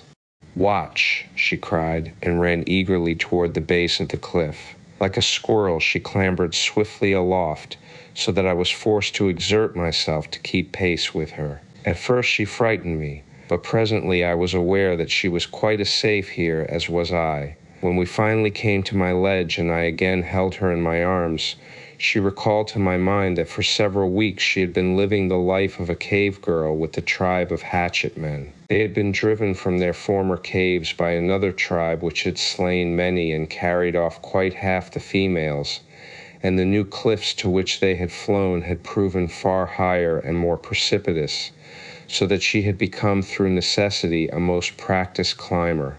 She told me of Ko's desire for her since all his females had been stolen, and of how her life had been a constant nightmare of terror as she sought by night and by day to elude the great brute. For a time Nobbs had been all the protection she required, but one day he disappeared, nor has she seen him since. She believes that he was deliberately made away with, and so do I, for we both are sure that he never would have deserted her. With her means of protection gone, Lys was now at the mercy of the hatchet man. Nor was it many hours before he had caught her at the base of the cliff and seized her. But as he bore her triumphantly aloft toward his cave, she had managed to break loose and escape him. For 3 days he has pursued me, she said, through this horrible world. How I have passed through in safety I cannot guess, nor how I have always managed to outdistance him. Yet I have done it, until just as you discovered me. Fate was kind to us, Bowen. I nodded my head in assent and crushed her to me. And then we talked and planned as I cooked antelope steaks over my fire, and we came to the conclusion that there was no hope of rescue, that she and I were doomed to live and die upon Caproni. Well, it might be worse. I would rather live here always with Lys than to live elsewhere without her. And she, dear girl, says the same of me. But I am afraid of this life for her. It is a hard, fierce, dangerous life, and I shall pray always that we shall be rescued from it, for her sake. That night the clouds broke, and the moon shone down upon our little ledge. And there, hand in hand, we turned our faces toward heaven and plighted our troth beneath the eyes of God. No human agency could have married us more sacredly than we are wed. We are man and wife, and we are content. If God wills it, we shall live out our lives here. If he wills otherwise, then this manuscript, which I shall now consign to the inscrutable forces of the sea, shall fall into friendly hands. However, we are each without hope. And so we say goodbye in this, our last message to the world beyond the barrier cliffs. Bowen J. Tyler, Grislar Tyler.